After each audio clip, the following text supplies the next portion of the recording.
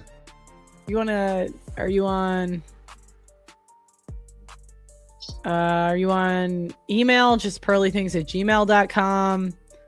Are you on Instagram, Twitter? Blacks use the government too. I mean, you might know more about black people than I do. I just meant, like, black people don't generally have money, so white women just... Bro, this is hard, bro. She Pearly Whirly, you wow. Black He's people trying to get some of them pearly panties. He's trying to get some of them pearly panties. That's what that is. Or they say that Popeye's biscuit.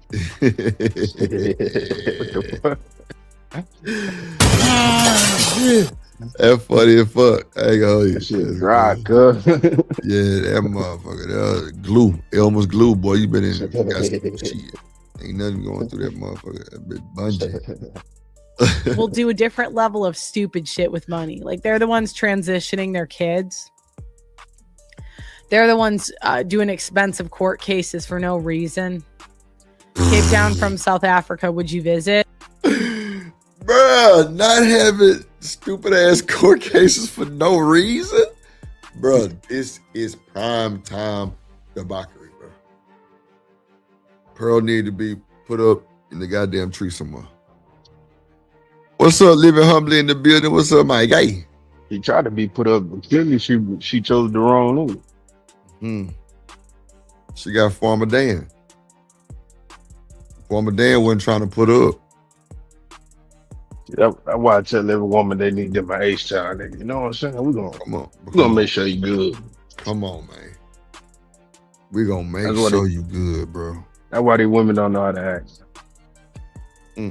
What's up, hustling muscle? Come on, bro. It's something about this down south H-Town, nigga. South side though, you gotta be from the side. Oh, if yeah. you're on the north, you might get slammed. I can't promise you that. But the south side, yeah, man. We just trying to have a good time. That's for sure. That's it. That's it, bro. Just trying to have a good time. Is someone else paying for it? Not now. I'm about to spend money on this documentary. You know what I mean? What and white people, we just walk away. You know, a lot of times, women and black people, they think they've won. Like even this debate, you know, she thinks she won because she screams at me for an hour, but anybody with like a higher intelligence and more emotional control is just like, yeah, I gotta go do something else. You know. But I mean, look at who she debating. Yeah. Look at who she debating. White woman. This was another white woman she's talking about though. Oh, I thought she was talking about Brittany Renner. Oh yeah. You know what? She is. I'm tripping. I'm thinking about that debate she just lost. No, you're absolutely right, boss man. My bad. You're right. Look at the caliber of black person she debating, bro. Let's be honest. A ratchet. Who really rocking? And that's why I say when white people say that they black fatigue, they really want to say that they nigga fatigue. They tired of the nigga shit. And I agree with them. I am too. Shit. Person say she looked down on that. Nah, for real, G. Oh, wow. All right, I'll put as a person of Mexican descent, mind you, European first generation, I'm successful, and these bananas can't ever move forward. They stink. Ooh, my groceries are getting close. All right. I'm gonna put the invite link in the chat. This is only for the black landlord if he wants to talk shit about black people. Oh my God. Oh my God, bro. That's great. Ooh. Miss Bella. Why John Galt in the chat talking about he trying to come up there and talk about the blacks? I'm through. I'm through. This is crazy, bro. This is crazy, bro. What do you mean? To come up there and talk about the blacks? Wow. Wow. That's Let's see if he take the bait. Yeah, nah, on God. You're right. Let's see. I'm gonna repin this link and then I'm gonna bring up Doug MPA. Hold on. I'm gonna pin this and then we're gonna bring it up. Okay. Brittany Renner's trying to rob her ex again. Yeah, I mean, there's like the occasional black woman that can get a baller, but that's not normal. I mean, like 80%. I mean, like, one, look at all the snow bunny pictures from all the athletes now. Two, 80% of black women are fat. So that's not really normal for them to get ballers because the first thing you have to be is thin. So that's not true at all. That's wild, bro. She said 80% of black women are fat. That is insane. That's a lot, ain't it? Hell yeah. What if I told you that it's true? Nah, bro. I don't think 80% of black women are fat. I don't think that, boss man. And get what? You're not finna tell me it's true because it's not. 80%, bro. Now, if you going off what they say you supposed to be size, then I ain't gonna argue that because that's gonna lead to some bunch of bullshit. But that's the only thing you can go off of. Come on, man. Don't see. I knew you was gonna do that. No, I'm being serious. What else do they go off of when it comes to numbers? When it comes to, I didn't say she was right. I just said that. Okay, so let me ask you this, boss man. Let me ask you, what's your typical weight you think black women are? Okay, so to clarify that you're not fat. To clarify that she's not fat. What's a standard weight for just a regular black woman? Well, I mean, depends. You got to put height in there. Okay. Let's just go 5'8" because we know most women are not 5'8", right? So let's just go to the max. 5'8", you can do 210 at 5'8" because you're gonna be slim still. Okay, so are they gonna say she's overweight at 210? Yes. Okay. And that's why I'm saying that the 80% that she's talking about is true. I'm not saying that she's right. I'm just saying that it's the stat in itself is what they have in order to back, because all she's doing is speaking stats. What she said that she don't do earlier. That's it. But 80%, to say 80% of all black women is fat is a lie. Now to say that 80% of all women is out of shape, that's where the truth come in. Because then, like I just said, you said what? You wildin'. Bro, I do nutrition for a living. I know that. I'm just saying you wildin'. That shit funny. Damn. No, but it's the truth. It's the truth. I'm listening. I have a chick right now who she's about to get ready to do a show in the summer in July, right? Right now she is 5'6", like 162, I believe she weighed in a couple days ago. And technically she's out of shape. Right. You see what I'm saying? But if you look at her, you'll be like, out of shape. Well, she got a six pack. That's what I'm saying. No, that's what I'm saying. So, bro, we can't let crush these a fucking watermelon with her thighs. But but I'm saying that's what I'm saying. I didn't say she was right. I said it's true because in black and white, that's what they want you to. That's what they want you to think. That's all I'm saying. Does it make sense? No, because when you break down the science, like I said, a chick that's 5'8", 210, that she could be, her body can still be slender. She could be thick, thick, all that. But paperwork, when you look at the BMI and all that crazy shit that people just focus on, because that's where she get her stats. This is where Pearl get her stats from. 210 at 5'8" for a woman is out of shape. Well, out of shape or fat. That's two different things, right? And that's what I'm saying. Her wording is wrong, because not 80% of women is fat. Now, out of shape is what she should have said. Yeah, and then that becomes the criticism on the term of out of shape, because what is being in shape? Being in shape is not always fit. You see what I'm saying? Right. No. I'm with you on that. So that's what I'm saying. Because all she's doing is that's just a stat from the fucking BMI shit. And really, nobody gives a fuck about the BMI shit, because I'm gonna tell you right now, BMI was made for white people.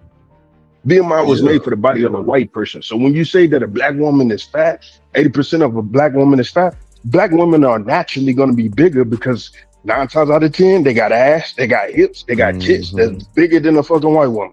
And we all know at the same time. Yeah, and exactly, and they still fit. So yeah, that's what I'm saying. And when she say fat, that's a lie.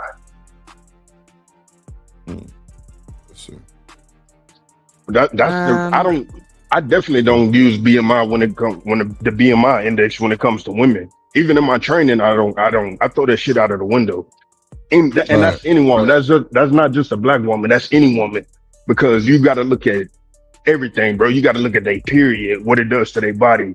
You got to look at, tits, ass, hips, thighs. Her thighs may be big as shit. Like, you got to look at all that shit, bro. All that shit do something to their body too. Yeah. You're right. It can bloat them. It can make them fucking skinny. It can make them not want to eat. Yeah, it can, because they hold a lot of water weight when they bleeding. Right. Trust me, bro. I do this shit, bro. No, real shit. I'm with you, G. I do this shit for a living. So yeah, that's why when people start pulling stats on body weight and shit like that, like, come on, man, that shit don't make no sense to me. Right. I actually failed that part of school. Well, okay, so do it make sense for like the white people or just not the black people? It makes sense for white people because it was built for white people. So like the history of the BMI, right? Right, I got you. How it came about and all that. So it was made by white people for white people. Right. All right. And this is why it was a big deal in the military, because they was trying to hold black women, or I'm gonna say women of color, because even Hispanic women, they be thinking they're fucking white women shit. So that's why a lot of women, it was a big thing back in the day, because a lot of women, or women of color couldn't fucking pass that motherfucker, because they aesthetics are aesthetically pleasing. You know what I'm saying? So that's the difference. But yeah, so by her saying 80%, yeah, that's just a number. That's just a stat. Is it true? No, not all stats are true anyway. So I don't go off that shit. Or I'm gonna say it's true, but I'm gonna say it's wrong. And the reason why I'm gonna say it's wrong, like I said, because it's so much more to just saying that somebody is fat. Like me, I'm 5'9", 235. Right. To the BMI, I'm out of shape. You're gonna say you out of shape, yeah. Yeah. But you're looking at a nigga who bench press 350. But you know what I'm saying? Who squat 775 even after having back surgery in February. You see what I'm saying? So what are we talking about? What's up, Liberty? In the building. Okay, let's see. Shout out to the chat, man. Doug Shout out to MPA, the chat. welcome to the show. Hey, can you hear me? I can hear you. How are you? I am fantastic. I love this topic. I love this whole interaction, and I knew that this was going to get covered a lot, and I'm glad you're covering it. Oh, I need to put the link in the signal. This homeboy you was talking about, what's his name? Can you tell me who this other YouTuber is? That was actually part of the reason I wanted you on today, because I don't know the.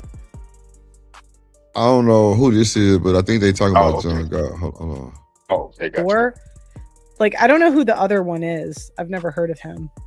Not Anton, obviously. I know Anton. Okay, so Corey Holcomb is a comedian. Okay. And he does give based. Talk about none. I tell you what, watch that fucking shit, cause that'll go. Wait, I get some. He does give based takes on women, and he kind of has a Kevin Samuels kind of viewpoint on like women and stuff. He product, quality service, and stuff. The white man. Anton will give it to the white liberal woman. But he can't give it to the white man because that's the white man that allows him up on Fox News. Look, that's John Donald. Hold on, let me bring it back. You're doing what's easy. No. I'm doing what's real. I think you don't want to go against them because if you go against them, it'll be some video of you going against them. And when I say them, I'm talking about your boss. I don't have a boss. We say that. We say that, but here's the truth. I don't have a boss. It's a reason you go after black males or black people quicker than you will go after white males. What are white males responsible? Nothing. I gotta be honest, not much. There's been a lot of nothing. Look, invented everything, made the greatest civilization on the planet. Do a good chunk of the infrastructure jobs in this country. Yeah, not much. No. In this country, as very little crime. The biggest demographic in the military. Yeah, it's like, what more do you want from white men? White women, look, I can talk about white women.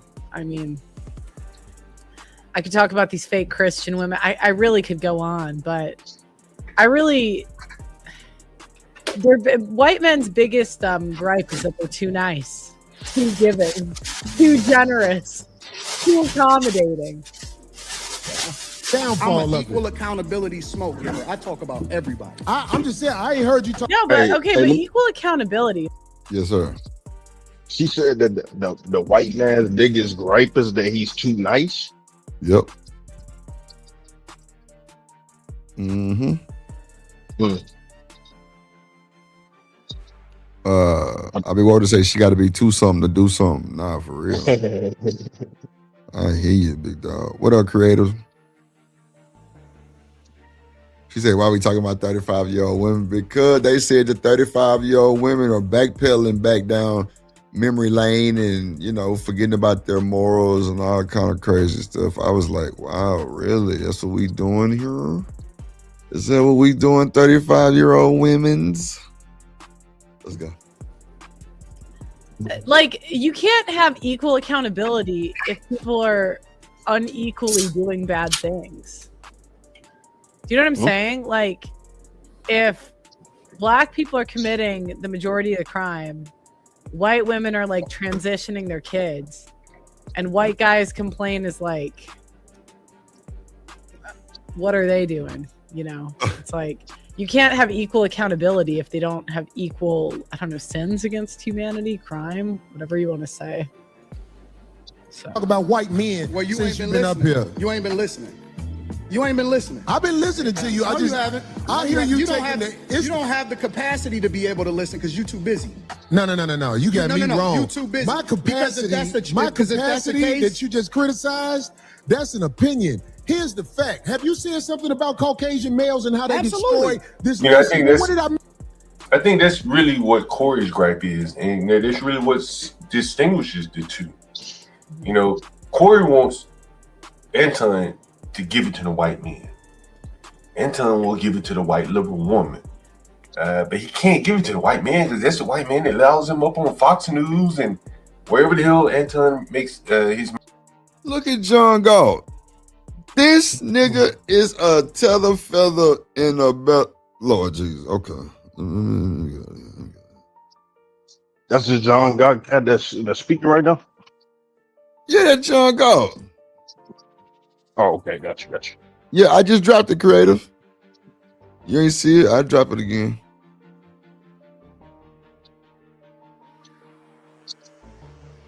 I just dropped it again for you. See, I don't know, man. People don't get paid to go on the news like that. That's what I said, bro. Not the news. People don't get paid to go on the news like that.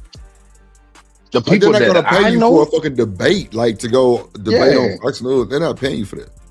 That's just the people like that I know that's been on the news, they just, and you know, it's here in Houston, like 2 and Fox and shit like that. Right, But they that helped them build their following up on like YouTube and Instagram.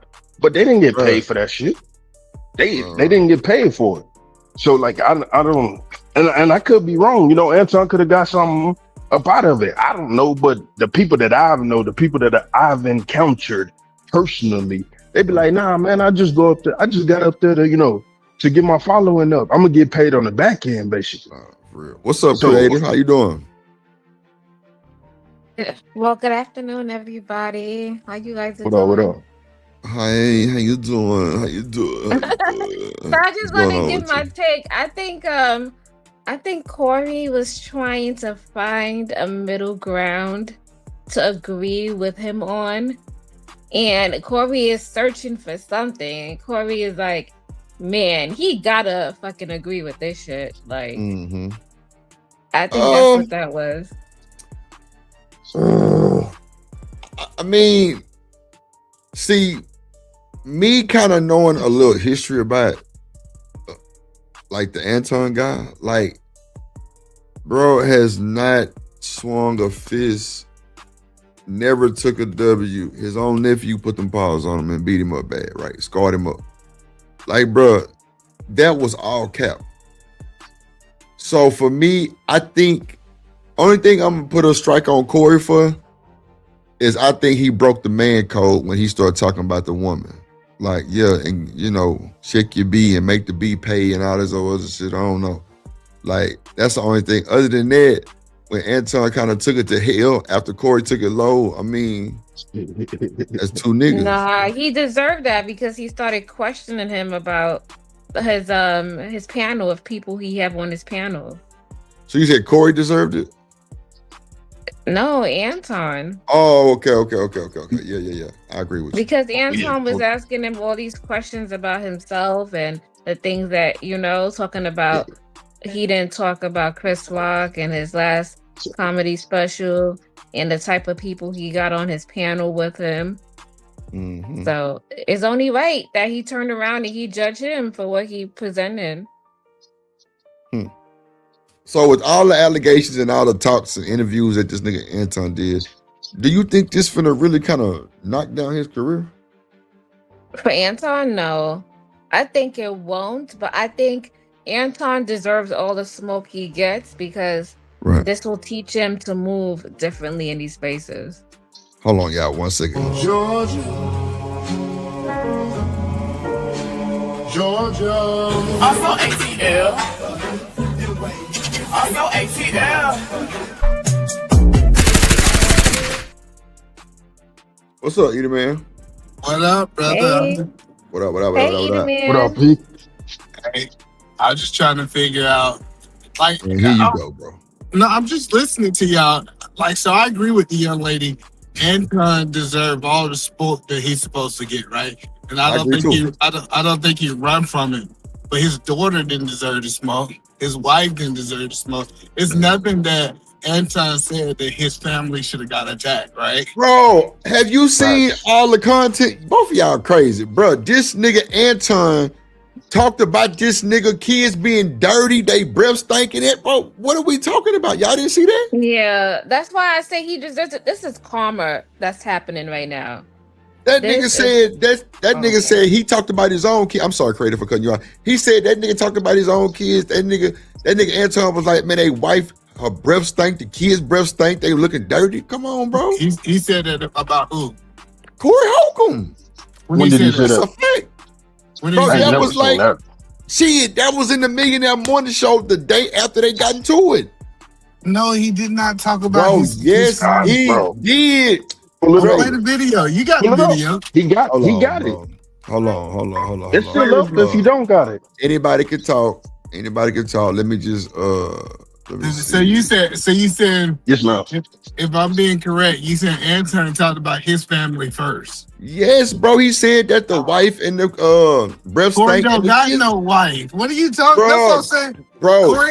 Corey. No, not the wife, the baby mama that was there.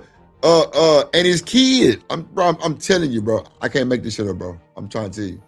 Play the video. This gonna be some good knowledge. Cause This good knowledge. Bro, I've been watching the morning show. This is karma. I've been watching the morning show too. Drip saw something we didn't see. So nah, bro, it was like, I'm telling you. I remember him saying. I remember him saying. I think you was smoking that morning, bro. No, bro. Nigga, I smoke every morning. Fuck you talking about? I know, but it was hitting a little bit different, man. You went to a new plug. No. That nigga Drip ran off on the plug twice, huh? Go ahead. Where does this 35-year-old woman come in? Why is that on here? 35-year-old woman. Okay, so wait. So you really So you I just want to see what he was talking about. That man, wife and kids. Bro, it's on the Millionaire Morning Show, the first one. Like, it's bro. I would have to scrub it, but hold on, just give me a second, real quick. Hold on. Because Drew, you tell me everybody else reviewing it, and you was the first person to recognize this, bro. Right? No, I didn't say that, bro. Like, I never. Like, said that, I done talked to like 8 people panels today about this situation, and everybody say that Corey was wrong because he brought in mother and kids. Now, Drip is saying Anton introduced the mother and kids, and Corey responded to it. Bro, no, I didn't say that. See how you put words in my mouth? I said Anton said the nigga kid's breath stank. I want to see. So you're an IT guy, ain't you, Drip? Yeah. Okay. So in order to satisfy the crowd, how about you go ahead and play that video where they was talking about the 35-year-old and scrub the morning? Yeah. I got you. And at the same time, scrub the morning show and show us where you said it. Definitely scrubbing. I'm scrubbing right now. I don't remember him saying that at all. Bro, it's on the first morning show, but hold on real quick. Go ahead. I could be wrong. I could be wrong. It's 2 left shoes. I could be wrong too. I might was working out and missed that part. Mike was doing some push-ups. My day started at 4 o'clock in the morning, so I definitely could be wrong. I could have been half asleep.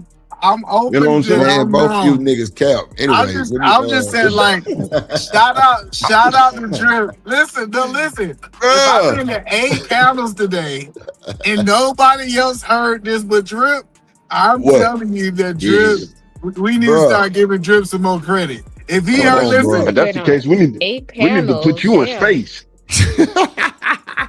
We need to put you in space so you can panels. I've been on 8 panels. Crazy. Damn, what's up, Raj?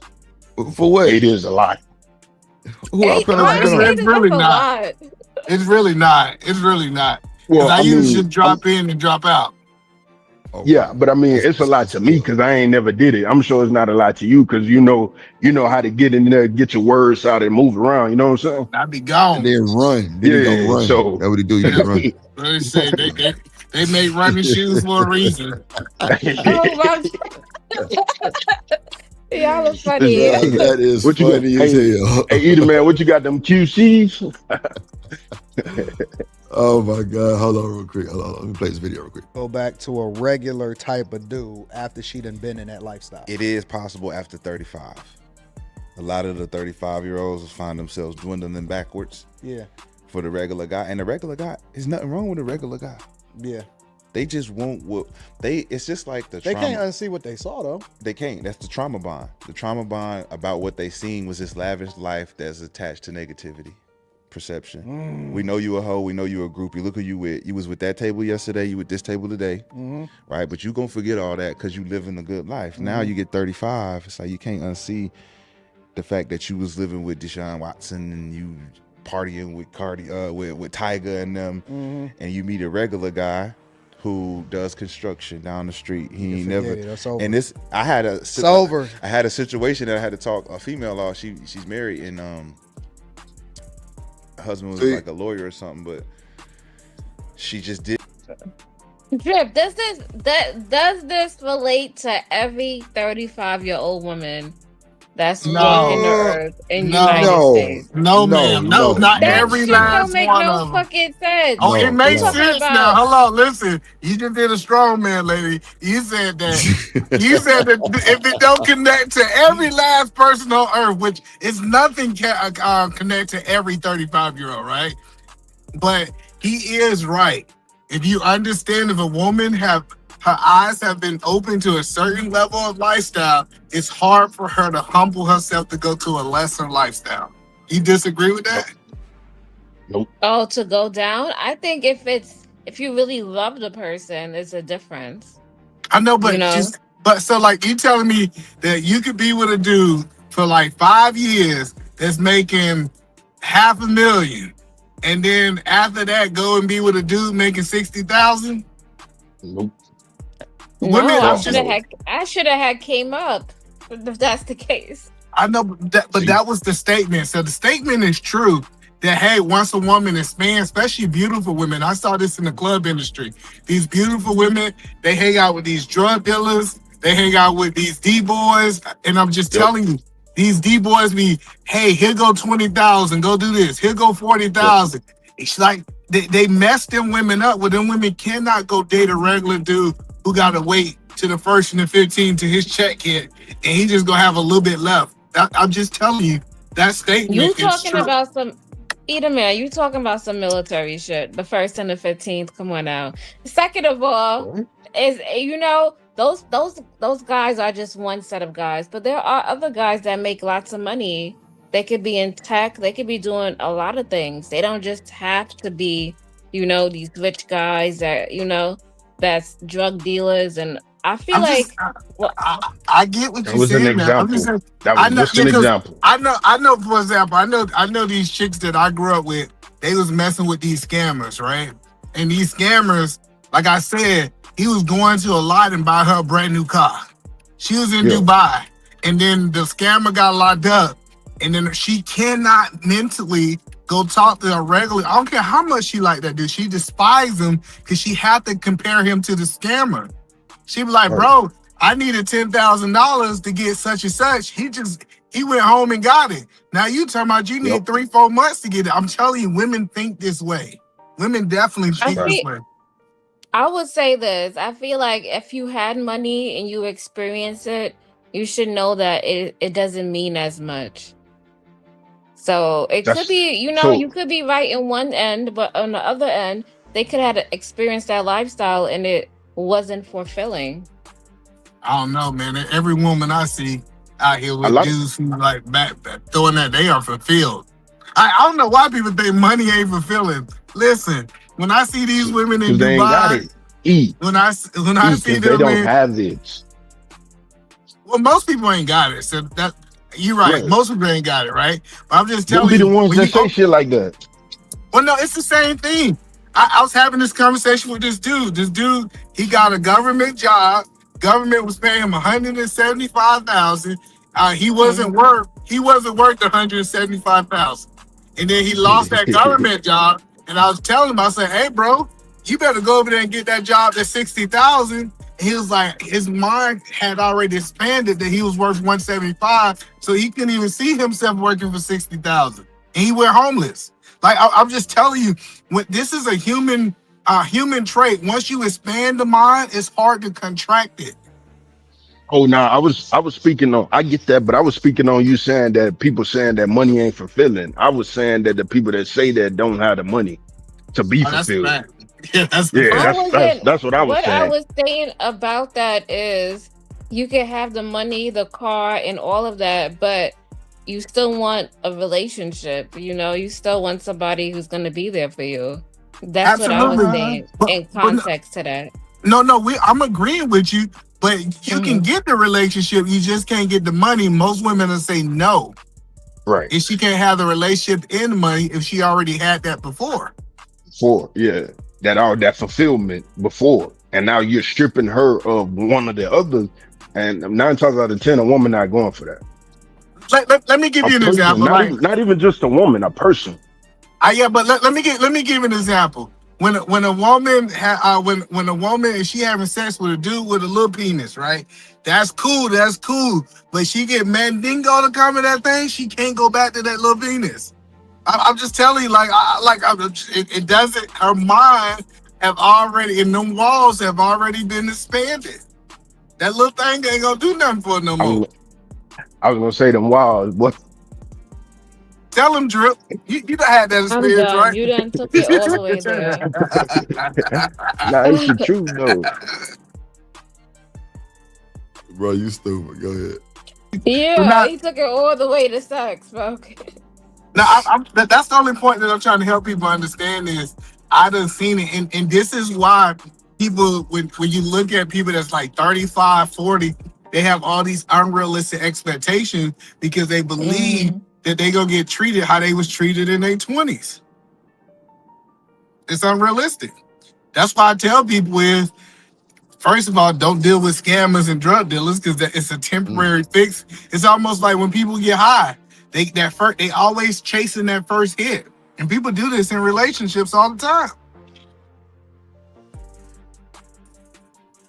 I don't know. I feel like when you get to the age of 35 and older, you should be able to, be well, like $60,000, $70,000 and above should be normal, expectancy. I don't.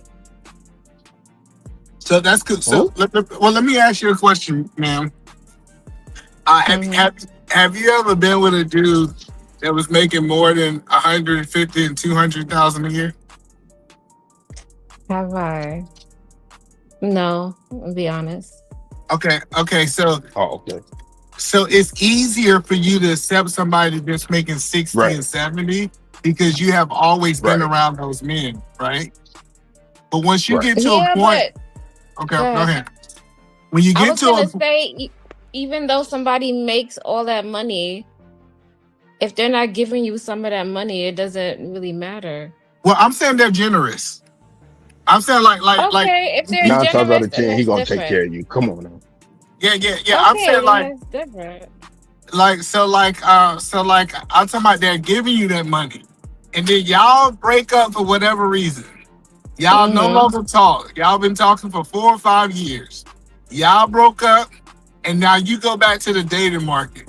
You find this dope guy. He's a Walmart manager. He loves you. He's kissing you. He's doing all those things. But now you can't go to Dubai. Now you can't get those purses that you want. Now you gotta go get that used car. You can't get something brand new on the lot. Now you're in a situation that you're living the American lifestyle. It's something in the back of women's mind that missed that. And they start resenting that guy, not because he's a bad guy. The resentment comes because she want what she used to have back. Like, look at these podcasts. If you watch these women, she said, they be like, oh, I miss that guy that did this and that. Like, these men, they go in, they mess these women up, and then they move on. That's why I think women should try to get married. They should require marriage. At least get you some alimony. So you can like, okay, I get that guy with 60,000 because my ex-husband was giving me 75,000. So you're saying at least get something out of the deal. That's what you're saying. Absolutely. I think women should get stuff. I don't know why people think that women supposed to give up their body and all this stuff and not get nothing out of the deal. That's crazy work. I never tell a woman that I care about to be with a man, no commitment, don't get married, and then he can just up and leave and you lose everything.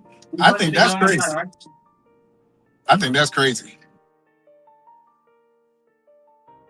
Man, I'm over here scrubbing and doing y'all niggas. What's up, BJ? What if the woman has her own money? Yeah, that's cool too. Listen, it depends on what you mean her own money. You talking about like she making 150 plus? Yeah. It don't matter. Yeah, like I think Tyler Perry was right about this. Tyler Perry, he did a Tyler Perry. The women was mad at Tyler Perry because Tyler Perry said, hey, but y'all making y'all millionaires. Stop trying to go after these men that make as much money as you. Find you a man that he was telling the women, hey, just find you a man that have the love in the relationship capacity. You got the money And a lot of women got mad when Tyler Perry said that. I actually think that's how it should be. If a woman doesn't secure the bag, she should find the person who's best suitable for her from a relationship point of view. Because it don't matter where the money's coming from if she got the money. But a lot of women are heartbroken. What you think about that, Creative? I feel like yeah, as a woman, if you have your own money, you can you call the shots, you can pick whoever you want. But I still feel like, I don't know, I still feel like a woman really want that yang energy, and they want to be provided for and protected. You're 100% right.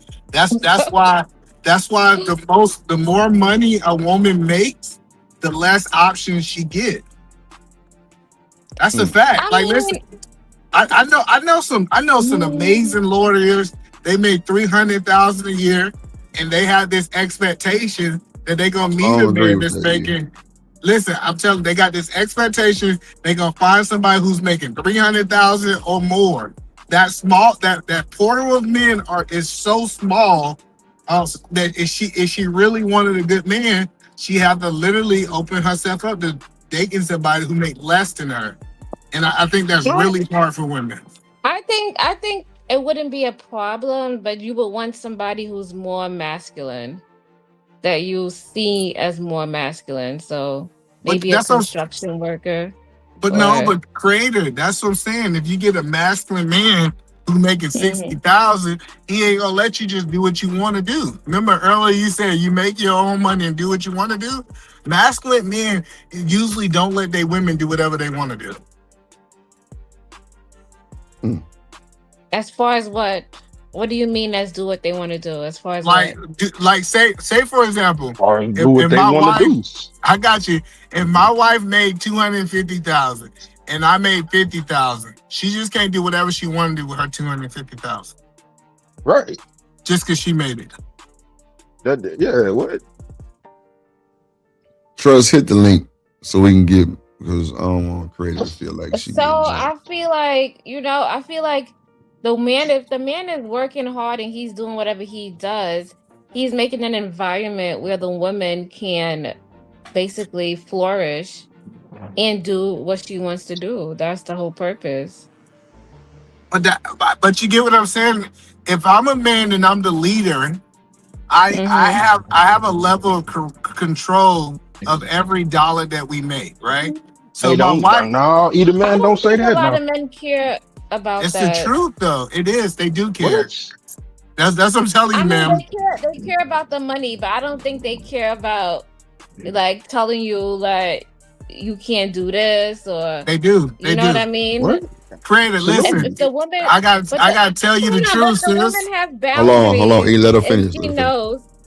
If the woman have boundaries and she knows that, she's not gonna go buy a car or do something, like crazy off the top, but she's allowed to indulge, spend money, and do her. I don't see the problem. Oh yeah, absolutely. No, Creator. I'm not saying that. Like, say for example, my wife got an account. I put money in that account. I don't care what she do with that money. I really don't. I just don't care. I don't care, right? It's her money. She could do it. But when my wife had a job, I took a portion of her money. So she brought in $100,000. I said, hey, here's $25,000 a year that you can go out and do whatever you want with it. But this other $75,000, yeah, you call me controlling. You did that before. That's controlling. What? Okay, cool. That's not controlling. Let me be controlling. That's not controlling at all. Let me controlling me. Well, cool. Let me control. Listen. Look. I didn't say. I just said it sounds like controlling. Not saying if it works for you, either man. That's you. I'm okay with people calling me controlling. It does a little bit, but go ahead. Well, I'm okay with people calling me controlling, because if anybody have a conversation with my wife, she say, "Thank God I met my husband. He kept $75,000 invested." We know you. I would never listen. Hold on, no, just hear it. She said, "I would never work again a day of my life because of our investments." So in the moment, you might look at it and say he's controlling. He's telling her. Wait. Hold on, E, because I think you capping, right? So watch this, E. are you saying you took 25 because y'all planned some shit out? Yes. Okay, cool. I agree with what you're saying, but you just taking it out the account, just coming up with your own shit. I don't believe that. So if you saying that y'all plan to do this shit and you took the money right, okay, yeah, okay, that's I believe in communication. Hold on. I'm not saying say that then. Hold on. No, but that's implied that if I'm the leader of the house, a man's supposed to communicate. Well, I kind of got it what you said, but go ahead, my bad. If y'all used to toxic you didn't say that in the beginning. You didn't say it. He never. He always do that shit. He always he need to break it down word for word, though. No, I'm just trying to understand. Don't start that shit. Don't start that shit. Hold on. I thought it was implied that I wasn't having. I thought it was implied that I told my wife, "Hey, check this out. You got 25,000. Do whatever you want.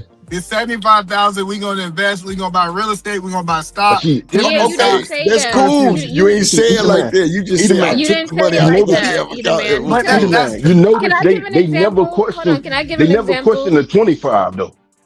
No, we ain't saying none of that. They never question the 25. They question the 75 that you took. No, we 25. Exactly. That's what they have to be in an agreement. That's what we were saying. Nah, so you said what I'm saying is I don't know, maybe I just do things different, but I wouldn't have been with my wife if she felt like she didn't trust me with money. Like if you with somebody, you did good. You did good for your wife. We're not saying that. I'm just saying there's people on here that'll take advantage. And I'm gonna give an example. Like I have a friend, right? Can I just give my real world life example? Yes, ma'am. Hold on. Creative. Hold on 1 second. Right before you do that, shout out to Shanika and Free Zone just hit the panel. What's up, y'all? Oh, hey you guys. So I have a friend, right? And she was married, right? Mm-hmm. And she was working, both of them was working, and she was working and they both had joint accounts. So she was putting all the money into the account, and she would just take $100 or $200 for herself, whatever the man gave her. Like she was doing exactly what either man was saying. And she trusted that guy, and she was working for like a couple of years. And then all of a sudden, he broke up with her, divorced her, and left, and took all the money and left her with nothing. Yeah, he's a scumbag. No, hold on. No, he's a scumbag. Hold on, no. She had a man with no plan. Yeah. She had a scumbag. Listen, I get it. It's men that it's men that manipulate situations, and it's women that manipulate situations. I'm not disagreeing with that.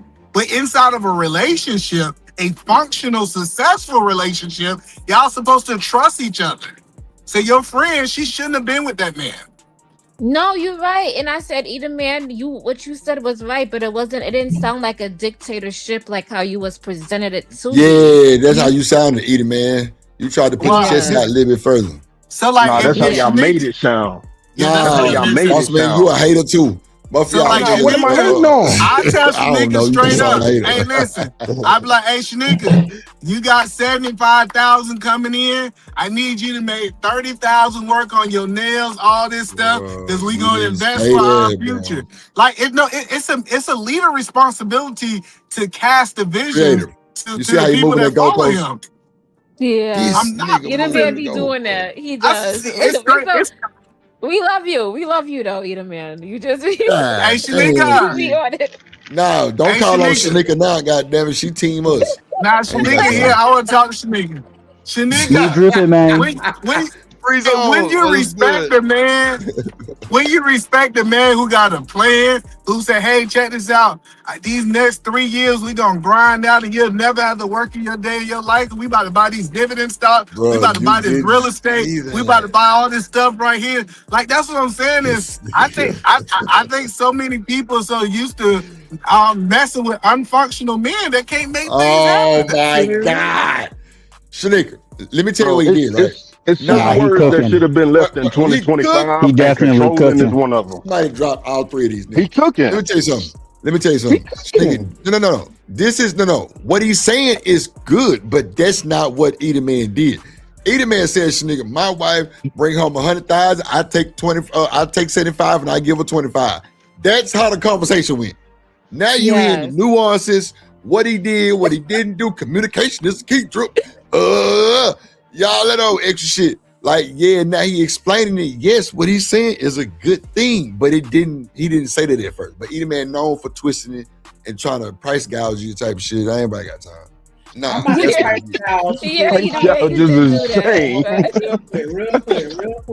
quick. I do apologize for interrupting and disrupting and derailing the show.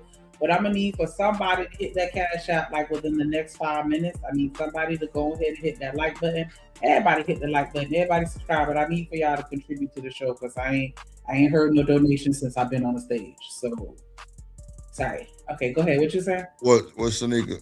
Well, never mind. I'm gonna let you run that, right? So, $ drip on the beat. Y'all act like y'all know. You know what I'm saying? See, I be getting caught up in the show. I really be forgetting about the donations on the cool, but since we back on the road to monetization, I know how this shit go because I did it, and I know some days it's gonna be a little some days it's gonna be Nathaniel. But at the end of the day, we got to stay consistent so we can get the monetization by the month. You know what I'm saying? They ain't one of them Nathaniel days. I'm gonna need for somebody. Okay. All right, Shanika, my bad. You know what I'm saying? Shout out to my dog BJ in the building, man. He say less. We always like women that listen, and we need the niggas to listen too. They act like they got earwax in them. Listen. You like your nigga that listen too? I like me a little baby who's gonna listen. Oh, okay. That's why. Never mind. But hey, Shanika. What? Because I wanted to fight with you yesterday, and you didn't seem like you was about it. So what's up? I'm always about it. Anything. Anything you want, I'm gonna give you, no matter what it is. Lord Jesus. Anything. Nah, he said all the inches you can get. That's what I heard. I don't care what all of That's what I heard. All 6 on. She talking about she want to argue. You see how real niggas shut that down? Put that under control? Come on now. Yo, all the way under control. Shout out to that girl Toya, man, for the cash app. Appreciate you. Another woman that listen. Lord Jesus. Hey, drip. Say let go drip. Nation. Money.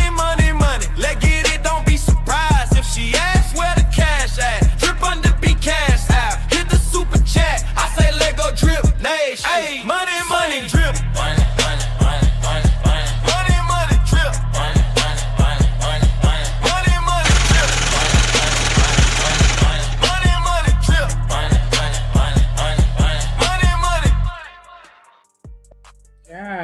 Yes. Y'all make sure y'all match her energy. Oh, they already matching. Shout out to this boy.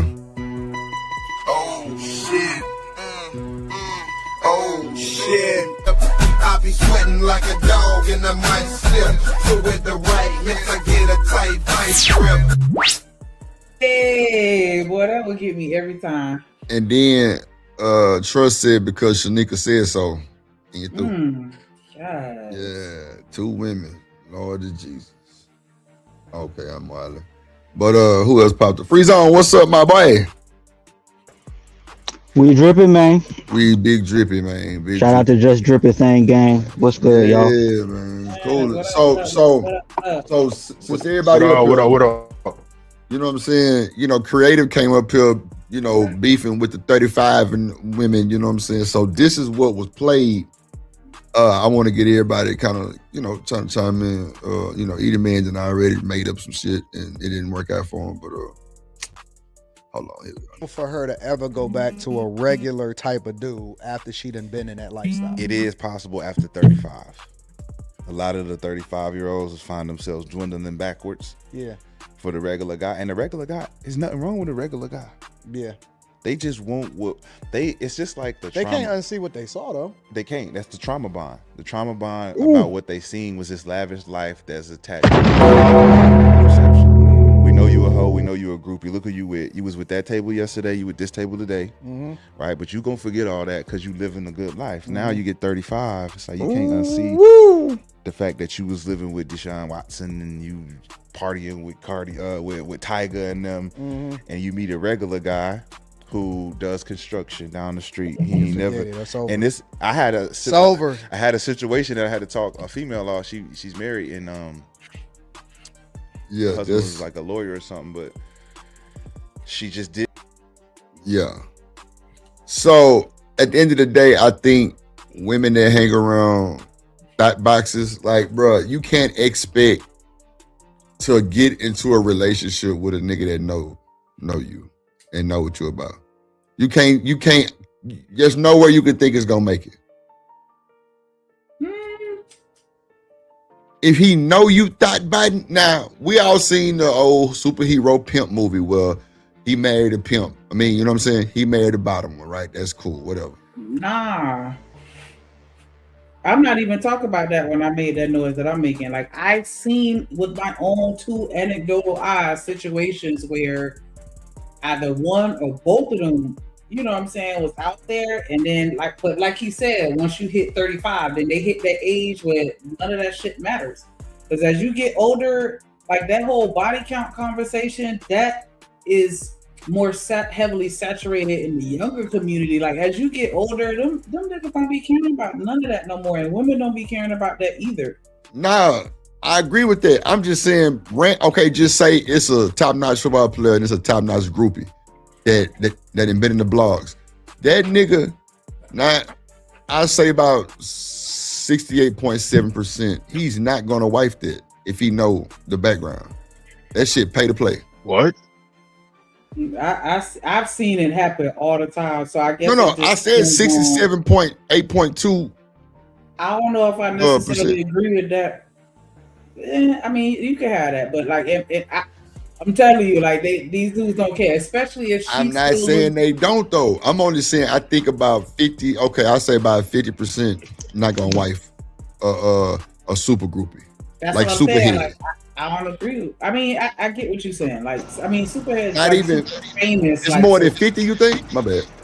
I think that if we did a more or less, I'm thinking that more than 49% of men are still going to be okay with wifing up the complete person if there's other stuff that they still like about them.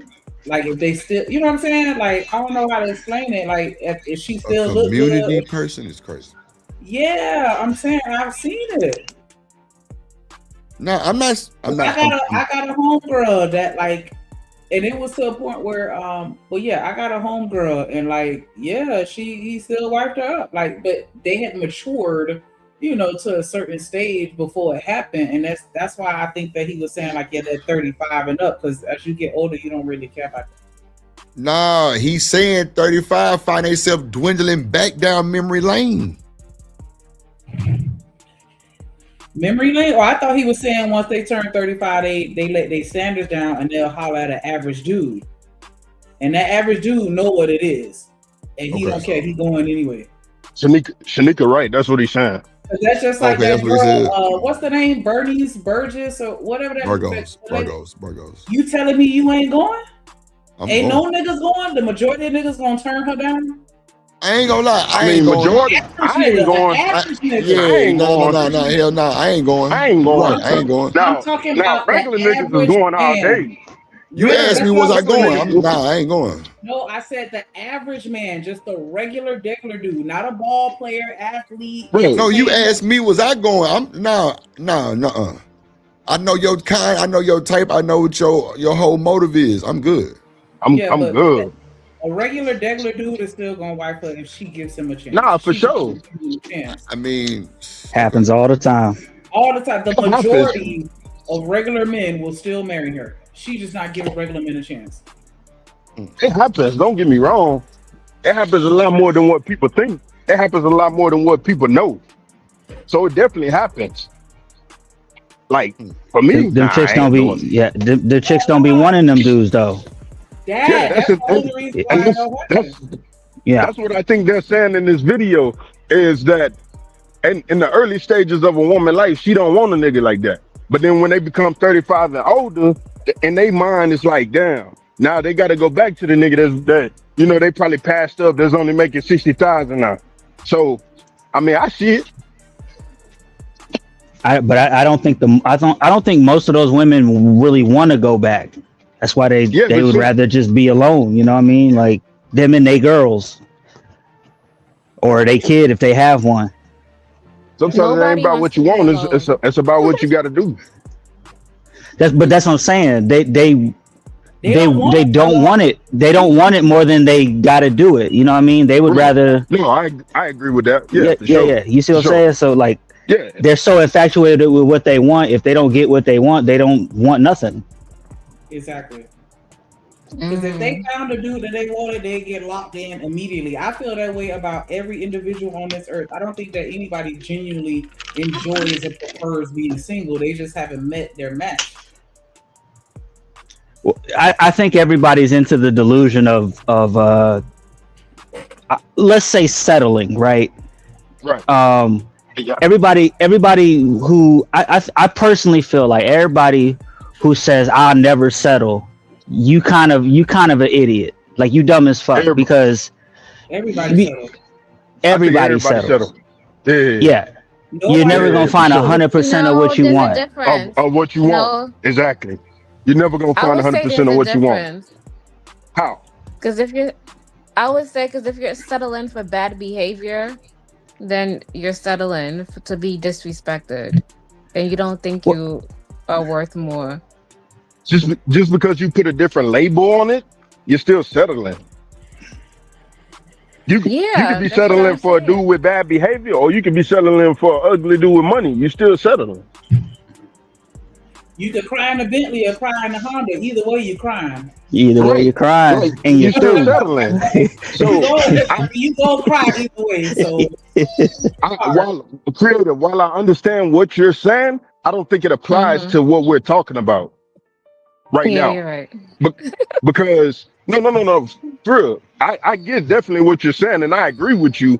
But the thing about settling in this instance is when I'm saying that everyone settles, you're not gonna find 100% of somebody that you like. It's gonna be something that's gonna piss you off about that person. Now, whether you decide to focus on that is different. You see what I'm saying? Yeah, and so I think that's you're right about that, but I feel like you should not settle for somebody who's not gonna treat you right, or at least like you, or want to be with you. Hey, you know what? And creative, I rock with you, but it's hard to have conversations with people where dysfunction is the default because you can't think outside of dysfunction. Because every example that you make is a dysfunctional example, and respectfully, that's like not what we talking about. Right. You know what I mean? So if you could just like remove the dysfunctional part, we understand them.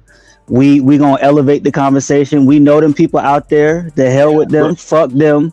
We gonna talk about the. That's not what we you see what I'm saying? But we talking about like a guy that's good to you. He may not be as tall as you want. He may not have as much money, but he good to you. You know what I mean? And he could improve in other areas, right? He might be a little scrawny or something, but you know, he got good money. He make good money. He's good to you, but he a little scrawny. You wish he'd be a little bigger or something. You know what I'm saying? You might have to settle for that, and it's okay. Okay. You see what I mean? So, and you're not doing yourself a disservice if you get with that person. But it is technically still settling. And it's always settling.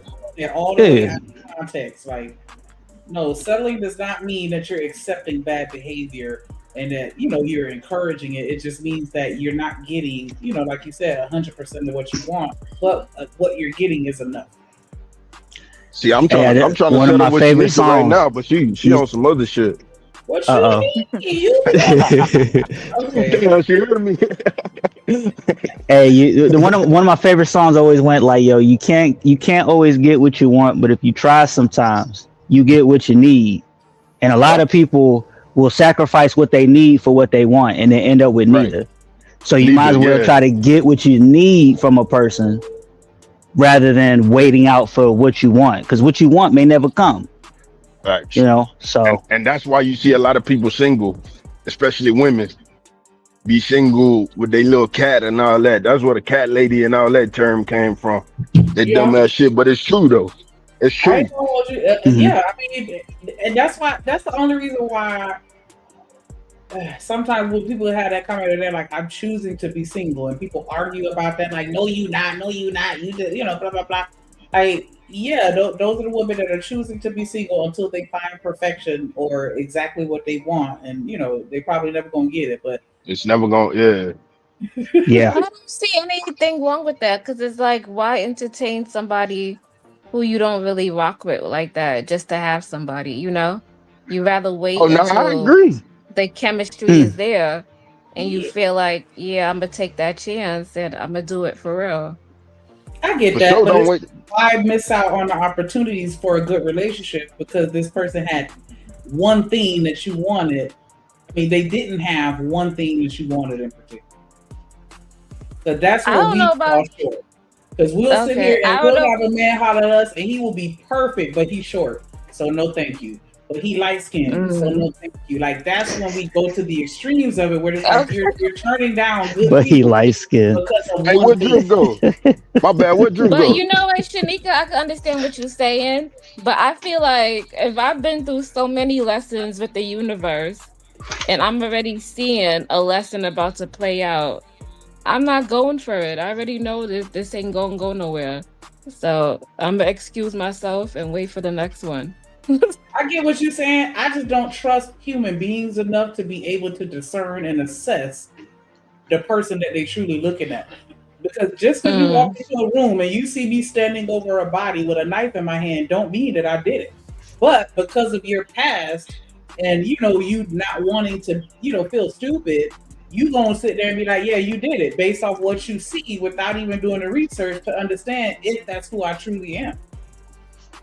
And I think that that's what a Okay. lot of us do. We sit there and we look at Mm. it and be like, you look just like the last one. I think And that's a horrible example for Shanika You know because what, Shanika, I can eh, see what you're saying, but think about it. A lot of people got that gut feeling like I should not be dating him or this ain't gonna work out. And sometimes we go against that gut feeling and we end up 10 times in a worse off situation. okay, yeah, that wasn't a good analogy. It wasn't. But I'm just saying, we judge people. We judge based off what we see. And what we see may not always be accurate. That was the whole point. My bad. You know what's funny about the gut feeling though? What about the gut feeling that you don't feel over an opportunity that you missed? Ooh. We have those too. You how so? How can After you have a gut feeling about something that you never like you never even dug in to find out if that was even worth exploring. You never even touched it. People have hindsight. those too. People have regrets. Yeah. You Oh, don't okay. think people got regrets about like Listen, they should have took the gas. chance? Gotcha. But it is just gas. Nah, but I've had situations where I've turned somebody down and then like I thought about it later, like, dang, why did I do that? That's, Gotcha. Mm. Okay. that's Okay. my person. And I realize it's just me being shallow. Because I think that really what it is. It all comes back to ego and pride and our fleshly desires. We want what we want. That's it. Yeah. But you know what a person wants always changes. And just because you want something, I've seen people get what they want only to realize it wasn't what they really wanted. So Ooh, that it could Facts. get really tricky. You know for what I sure. mean? Like Mm-hmm. it could really get tricky. And that's why You make a good I point. don't trust the people to be able to discern and assess who's good for them and who's not. Because we think we want things until we get it and realize, okay, nah, this ain't what I thought it was going to be. Yeah. And that's And why it's dangerous when somebody's used to because I got people like that in my life. They're so used to dysfunction, right? Life has been so hectic that when they do get a little bit of peace, they don't know how to handle it. You know what I they mean? fuck it up. They'll get out of it quick because it's not something that Yeah. they're familiar with. Yep. And so it's like, but at the same time, the solution is also not to be single by choice and be on your journey as well, because that's also, it's like a weird catch-22, and I don't have the solution for that, but I could tell it's a catch-22. Oh, because you saying they not, so you can say that for me because I right now I'm not dating, but I just I'm trying to do a lot of inner work because I don't want to attract the same type of people. Shanika, you dating right now? Huh? Say that one more time. You dating right now? I mean, yeah, I'm not turning down any opportunities, but I can understand what Creator was saying. Like a lot of times, I be like, yeah, I don't think this gonna work. Okay, I'm gonna try this again because I don't think you caught on to what I was saying. Okay, let's leave the disrespect behind.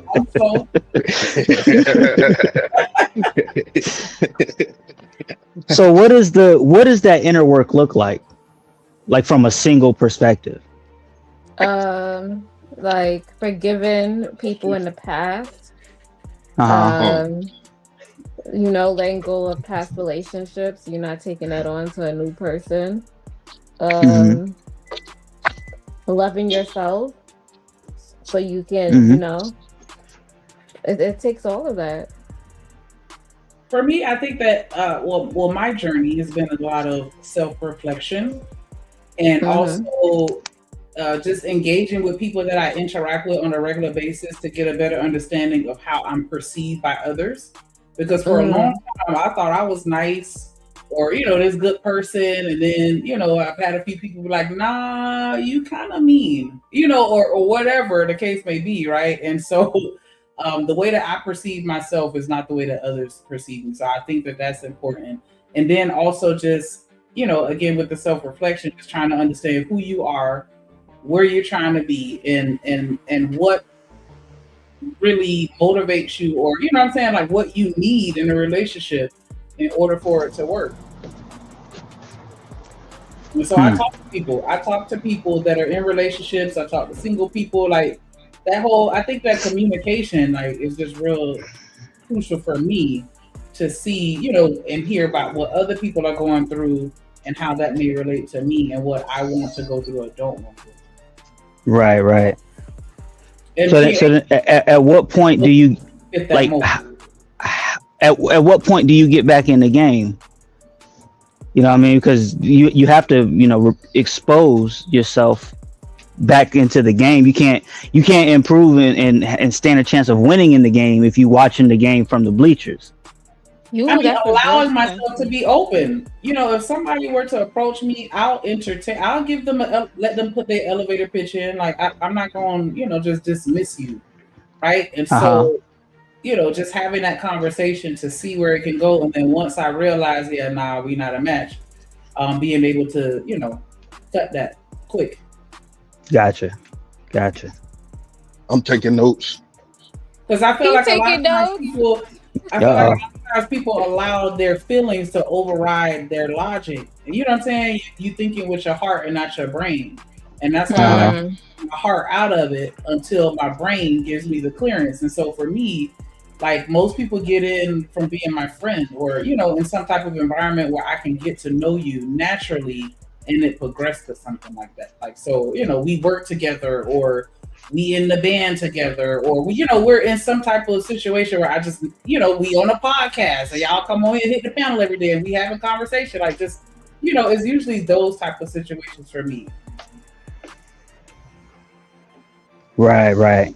You know what I'm saying? Where you getting to know somebody as a friend or as a person before you get to know them romantically. There you go. And that's tough. That can be tough.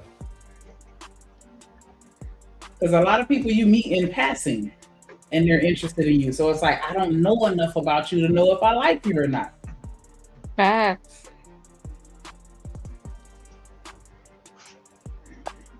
But you can still I would say I'm gonna be right back out there in like a couple of months. What you waiting on? I'm not waiting on anything. I'm just, Why a couple of months and not right now? Don't feel like it. Because I just want that were to approach you right now and he say everything he needs to say and he is everything that he needs to be to meet your standards. You going like, nah, I'm not ready yet. No, I would go, but I would take it slow. Okay, so you're open to options. Yeah, I'm So it's not open. what you waiting on, it's who you waiting on, right? Bam, there we go. You got it. Oh, okay. Gotcha. Yeah, I think that's always the case with everybody though. Unless you just out here looking because you're desperate. Well, I don't even want to say desperate, but intentional. I'll say that. You waiting on the right one. I don't know.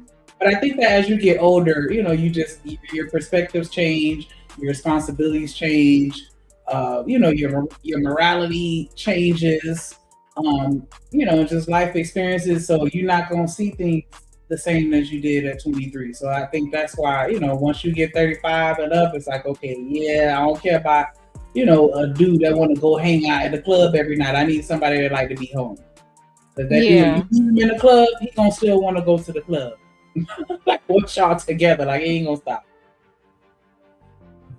I mean, I still like to go out every once in a while, but not all the time.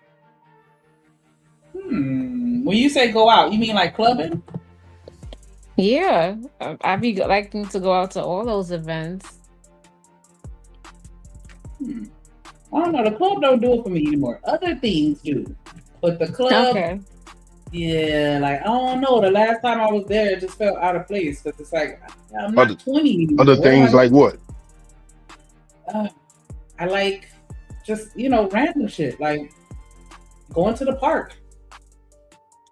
Oh, they be having like the. I know that's kind of lame as hell, but I like stuff where I feel like I can actually get to know you. Nah, that ain't lame. You just I dance. I'm taking notes. They be having like the paint and sip where you paint yeah, and something like that. Yeah, stuff like that. I can't do the paint and sip. I don't like going to the movies. I can't do the paint and sip. I feel like when you go to the movies, like Eat a man. Yeah, Eat a man in the back. Y'all saw how Shanika, Shanika just had me in the back. She was treating me like a side nigga or something. I was like, dang, what's going on over here? Nah, you know you the ace. You the ace. Got him like Mika out here, man. That's crazy. I keep telling y'all, listen, boring people is in the best relationship. I'm telling y'all want all this adventure. You don't want no adventurous relationship, especially when y'all get old. You don't want no woman that's in no club every weekend. That sounds crazy. I remember in my 20s when I was in the club looking at them old folks in the corners and stuff. And come on, girl, come here, girl. What's your name, Shanika? Come here, what's up, Shanika? You know what I'm saying? Like, you don't want to be them. It's just I would never be that person, and that's why it feels weird to me to be so. I'll go to a concert. I'll go to a lounge. I even go to a bar. Usually we go to restaurants and just eat and have a drink, watch the game or something like that.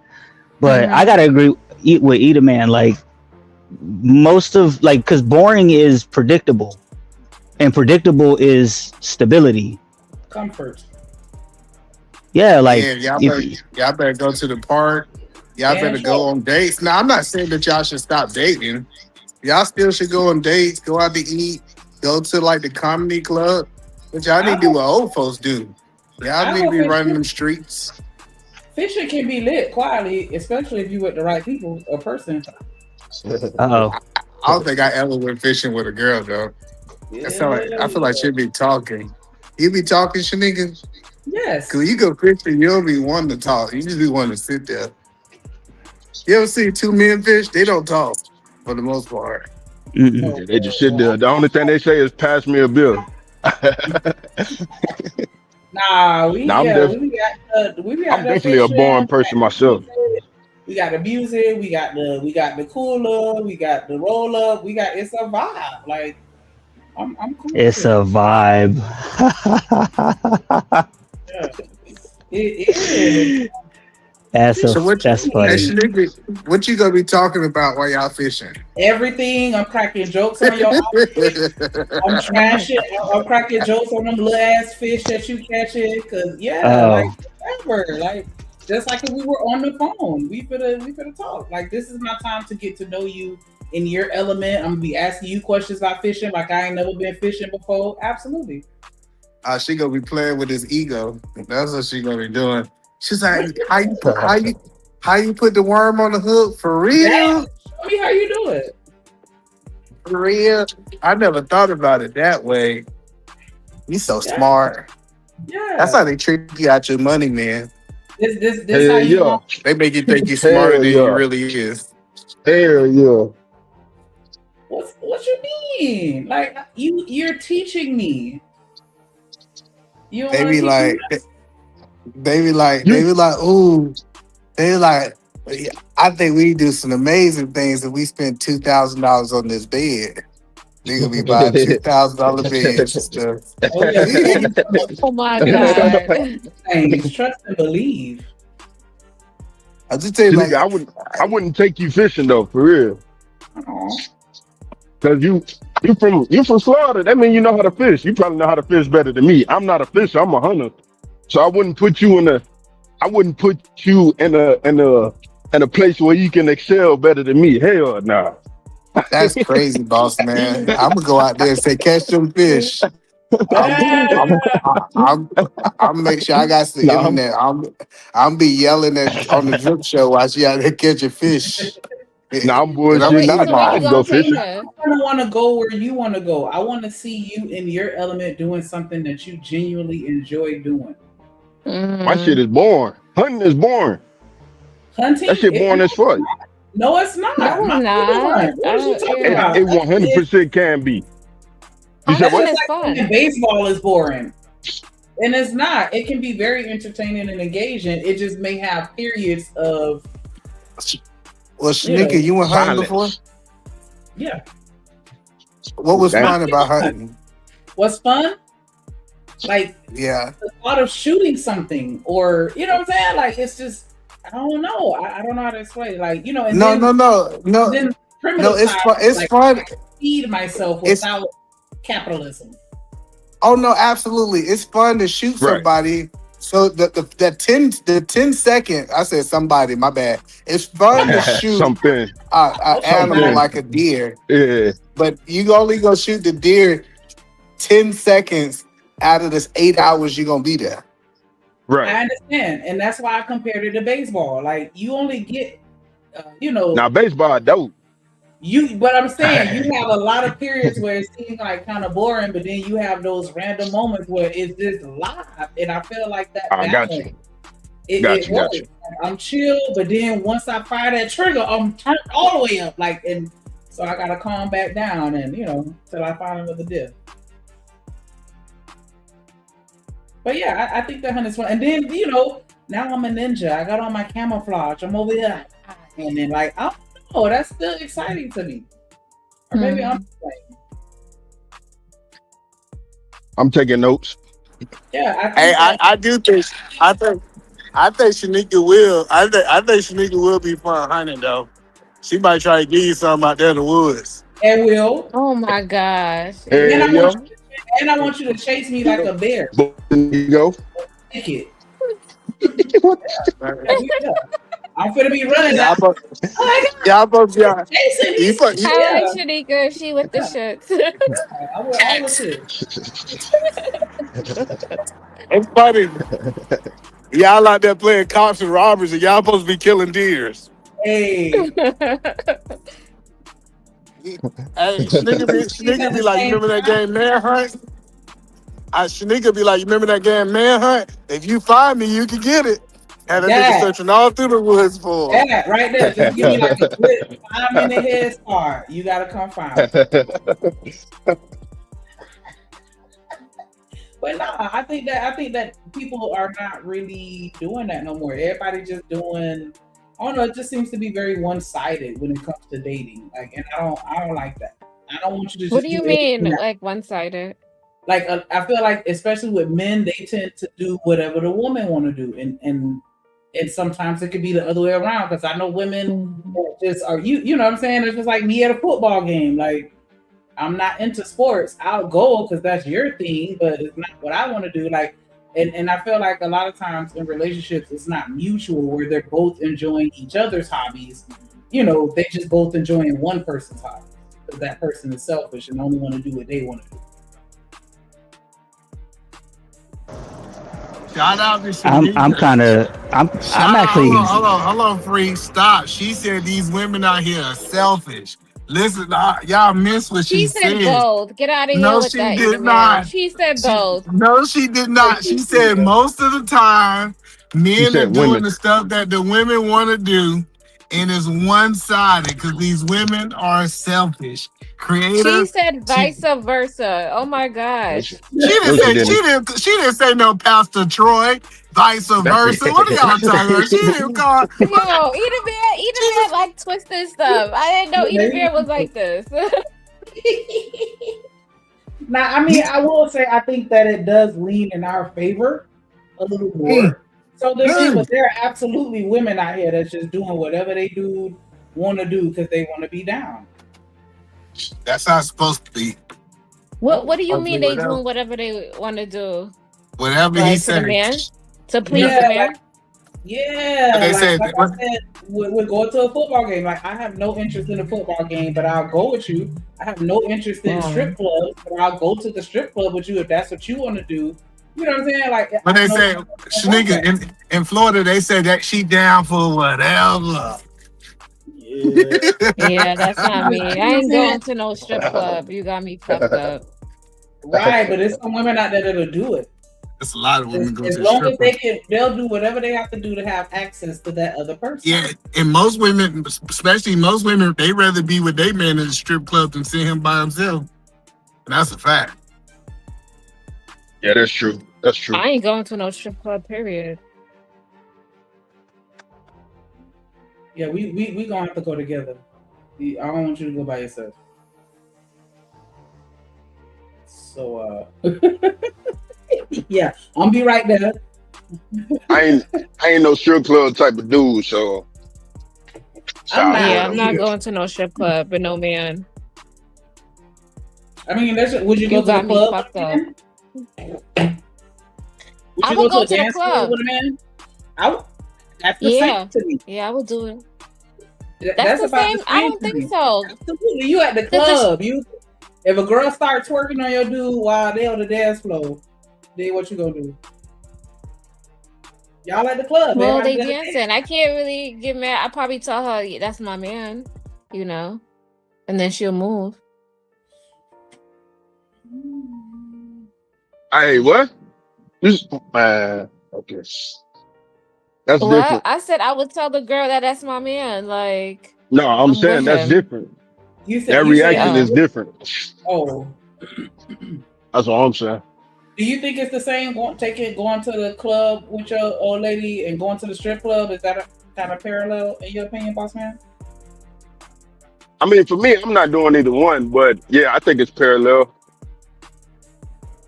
You think it's parallel? You got women naked dancing. I mean, you got women dancing in the regular club too. Come to a club in South Florida and you gonna think that everybody hunching on the dance floor, they just got clothes on. Yeah, thanks. It's the same way in the regular club. So I mean, I don't see no difference in it. I absolutely danced on the dude and felt all his junk.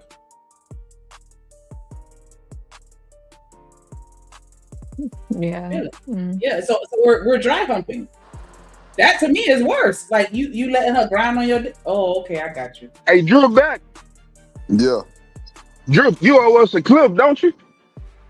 I'm on my phone. What clip?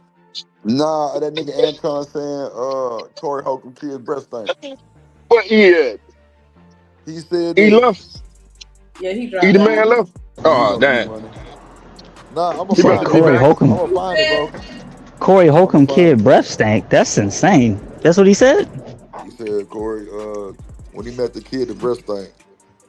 That's hilarious. Everybody saying that's messed up when Corey talked about Anton kid, but I'm telling you, I'm gonna find it, bro. I know I'm not tripping. I heard it. I know I'm not tripping. Mm-hmm. I know I'm not tripping. He said it. That's crazy. But no, me and my wife, when we were dating in our 20s, we would go to strip club and the club. It was pretty much the same. What you mean? The strip club got better music too. But that's Because sometimes you don't be wanting to deal with the club. Like when I was in my 20s, we went to the strip club. My wife didn't care about naked women and none of that stuff. She throw money. Like didn't mean nothing. We had a great time. I agree to that. I'm with that. Yeah, shit. like, but we in our 30s now. We go to concerts, we go to shows, we go on vacations, we do stuff like that. We don't. I ain't been in the club in forever. You know what I mean? But see, that's the difference. That's the mindset. That's the mindset and maturity. You see what I'm saying? Mm-hmm. So that's the whole difference right there. And the other aspect of it too is that me and my wife have a couple mutual hobbies, right? But we also don't try to force each other to enjoy each other's hobbies. Like we both have a set of friends that you got friends that you could do your hobbies with. I got friends that I could do my hobbies with. And we don't have to necessarily enjoy every single hobby that we both have. We can have our own separate hobbies and lives and all that stuff. And none of that should be compromised. That's cool. I like that. Yeah, so that idea that we have to share everything, that to me that just sound whack. It sounds whack, and it actually sounds extremely unhealthy to me, because it's like it's not what do they call it, codependency or whatever. It's that kind of unhealthy thing. It's like, nah, have your own shit going on, like have your own life, so to speak. You know what I mean? Agree with that. Have your own life. Do everything together. That is extreme. Yeah. I'm just in the courting phase while we're dating. I don't want all the dates to be places and activities that I want to do. I want to do things that you want to do as well, because that's how I get to know you. But you know what? Right. I think men who don't put the effort into that, the relationships never work. No, they don't. Because when you put the effort in, bro, the smile she'll have on her face for you just putting effort to set the date up instead of she having to do all the reservation stuff, man, come on, man. You might get some nasty that night. For real. Yeah. God. Yeah. Thank God. And Drip, that's shit, boy.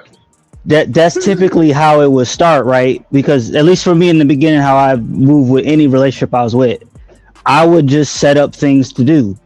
And whilst I set up things to do, I would find out things about you that would prompt for the next couple things that we would do. Mm-hmm. And that's how it worked. But I'm with you. People's social cues and shit is so off right now. I don't even know, bro. Yeah, it's not even like my shit in the drain. If that's the case, if y'all doing all that, my shit is in the fucking drain. What you mean? Shit. Sound about right. You saying that y'all gotta? You said something about right. No, it is right. Shit, I agree. If y'all doing all that, then shit, I'm far. I'm messing with you, boss, man. I need to catch up with y'all. I'm being so serious. Like you said, you gotta plan the day, and then you look at certain things to plan the next one. Man, hell no, I ain't got the mind capacity for all that, man. I mean, everybody got just paying attention. Yeah. Everybody got something that they good at. Right.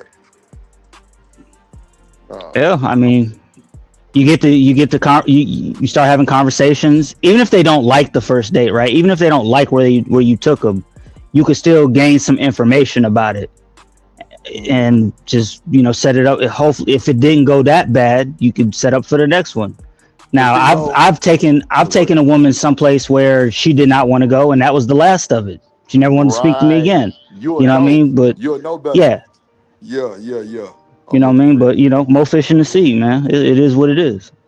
See, if I take a woman someplace and she don't want to be there, and man, I got a problem with that, man. She got to give me a refund, bro. For real. Oh God, because no, I'm so serious because I didn't, man. You got to understand. No, you got to understand my mental capacity. Go ahead. The fact that I've done this. I took a lot of time out of my busy ass schedule to do this, and you're not grateful. Oh, okay. That sounds a little different. How you put it right there. Yeah, it depends. It really depends on what it is, bro. Like, no, for sure. It definitely. You know what I'm saying? Like, if I'm going to eat, right, I was going to go eat anyways. So it turns into like you want to come, Hey, I'm feeling like Longhorns tonight. You trying to go? Right. Like that way it's like I don't really feel disappointed because I was going to do that anyways. You know what I mean? But then then there are times where if you do go out your way to set something up and it's not appreciated, then it's just like, bitch, fuck you. Like that's it. You know what I mean? Like that's it. But wait a minute. I think y'all moving too fast though, because when you say the B and F, I think that's too fast of moving. Like, bro, everybody don't have good communication though. To let you that's know the biggest problem, Drip. Huh? Yeah, I said that's the biggest problem. But they don't have good communication skills. They don't pick up on social cues. They don't have quote unquote game, however you know. So do we do more to kind of make sure they can pick that shit up or not? What do you mean? Like, do we do more as us trying to, because they don't pick up some of the signs and shit that we send it. Like, do we make it kind of more known in their face? Like, look, motherfucker, I'm trying to, or do we? You can. No, okay. I mean, you can be straightforward with it. She worked it. You could. That's a little different, man. I don't know, because I have met those kind of chicks that were like that, but most of the chicks that they just want something casual, cool, like it feels natural. It doesn't feel forced. A little bit of plausible deniability, right? You don't say where it's going. You just kind of imply where it's going. That's been most of my experiences. But see, them type go down the hill hole too, because now, now, goddamn, you expected something that's not there. Y'all ain't on the same page at all. Yeah. But I feel you. I mean, you can't go wrong making it extremely clear. But that's not always the case. What? Okay. If you, I see what you're saying, because I was finna correct myself, like, because you can be direct in a way that kind of ruins the moment. But I agree to that, Free Zone. I agree. You know what I mean? And I think it's just a numbers thing, right? Because prior to me getting married, the way that I did it was kind of leave it highly suggestible but implied. So there's no way that you couldn't know where I'm coming from, but I just wouldn't say it outright. And that's been my that's when it's been the best for me. Some chicks really like you until you say that I like you too, and then they don't like you no more. You cooking.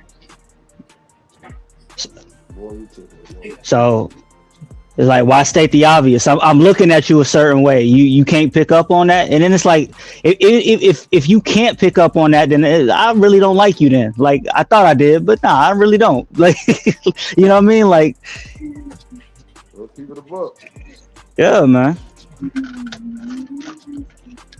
Yeah, I think that's men too, because some of y'all think it's just like the thrill of the chase, or I think that's just a human thing. But I get what you're saying. I absolutely agree.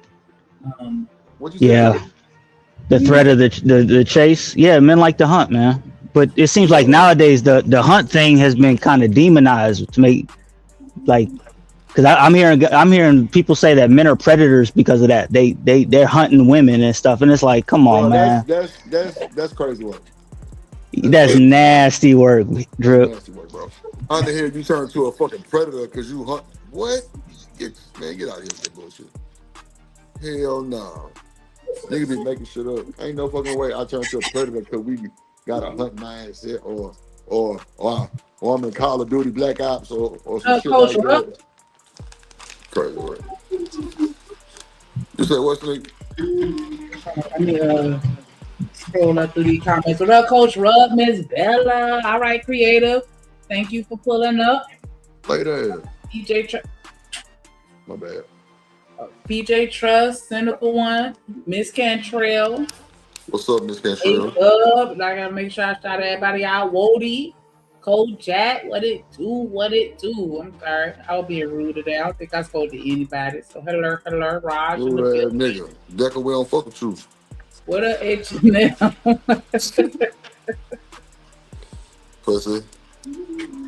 Dang, boy, it be your own people. Yeah, all the time. So He look, just pull up degrades me publicly. when you through doing whatever you supposed to be doing. Pull up that one saying he gonna sue Corey Holcomb. But once they what you talking about? Golf? MJG? Man, God was on Pearly thing, Shanika. Oh, okay, because I can't see the title. No, pick up the one that says Anton may be sued or some shit. I just see Will Anton Daniels, so I'm assuming that's it. Oh, okay, yeah. So a week ago,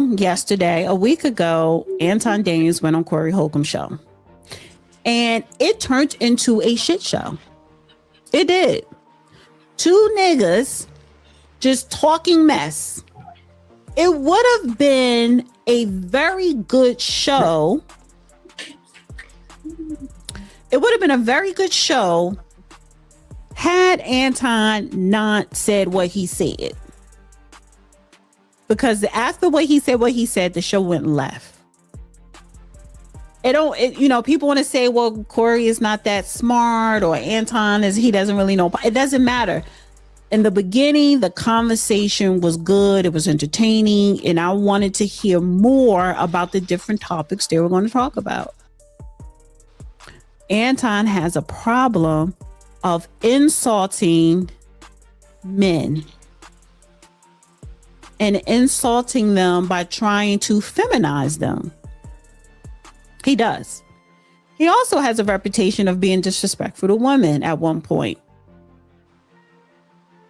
Because I seen what he did with the Lapeef network. And when I noticed how he was moving with that, it's like, you should.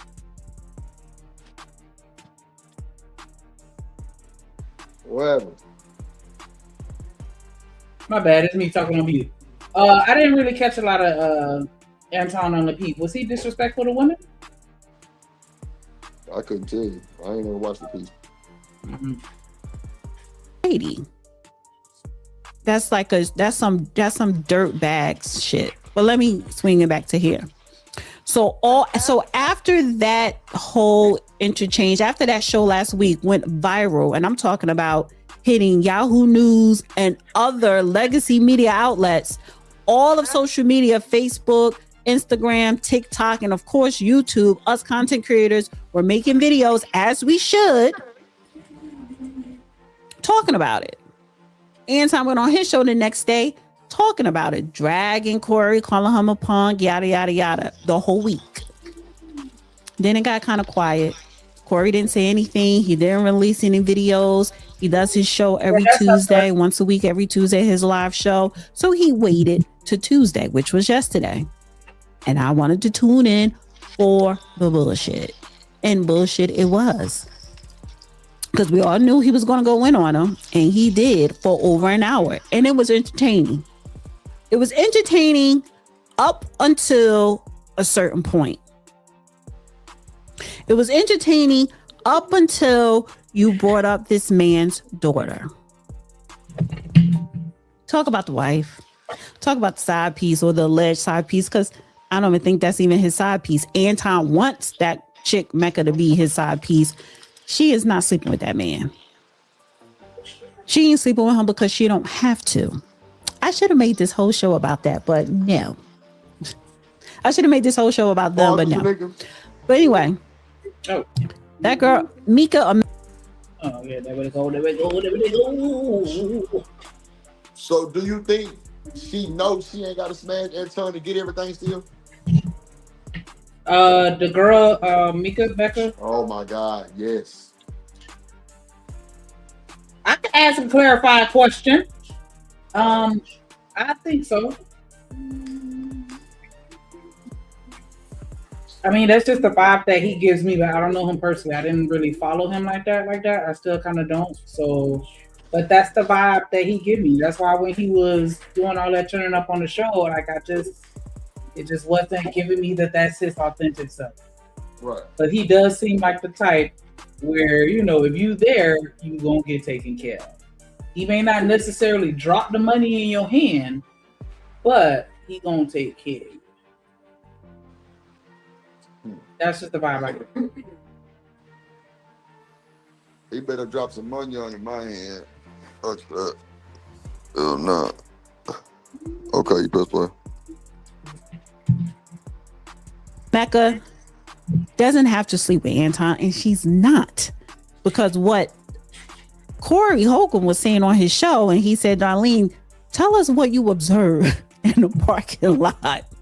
From that alone, it's just that Anton lied to this girl saying, I'm going to put you on this show, but then come to find out, you never even asked Corey ahead of time if she could come on the show. Why not? Because you wanted to get her, you wanted her to be around you and be with you, because you was hoping that she would sleep with you during this trip. Wow. She wants to get put on, I guess, with podcasting. So what you do, you collab with a bigger podcaster. That's what you do. It's not wrong with that. She gonna lay down. But he wants to sleep with her. And how do I know he wants to sleep with Mecca? It's because you lied to her to impress her, to get her on your side, so you can make yourself look like you see all this stuff I'm doing for you.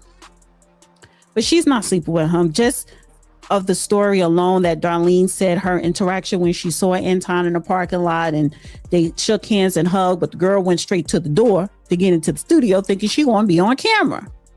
And then Anton comes in there and said, oh, can my friend come on the show? They was like, oh, hell no. Corey said no.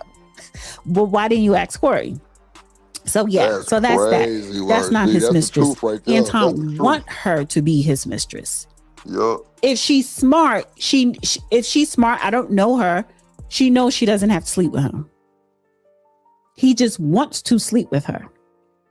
Anyway, let's get back to the dirtbag Corey Holcomb, because he called. You think they got separate rooms?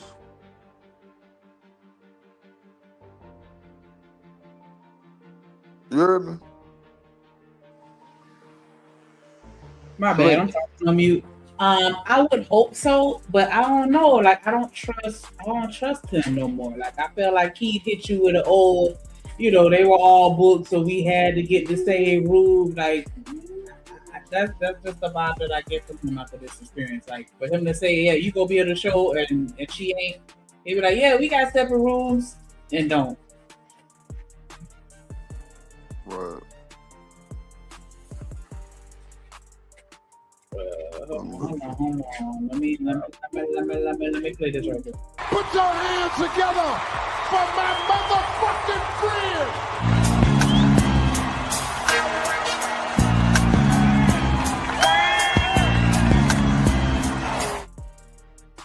What up, Smitty in the building? How you doing?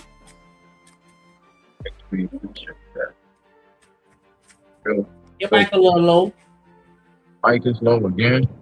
Who said Laqueef? That's wild. Yeah. That's wild. That was a little better. Yeah, I got a few minutes before dinner and stuff. I just came with y'all for a little bit. Y'all, I don't know which part y'all on exactly. I see we on the Corey John and stuff. I mean, I can tap in if y'all was talking about something. Do you think that they have separate rooms? Like, do you think that she's really like side chicking it, or you think that she's just a casualty? Nah, I definitely believe that was a casualty. If you can hear me. What you call a casualty? Basically, she got, because of Anton, she got caught up. Other people in the space have been saying it, and I agree. Like, he didn't protect her image and her being with him. But that's not really, that wasn't the question. The question was, do you think they got separate rooms? No, she didn't ask me that. That's the first thing she said, didn't she? You did, Shanika? Yeah, I threw out a few questions so I could see.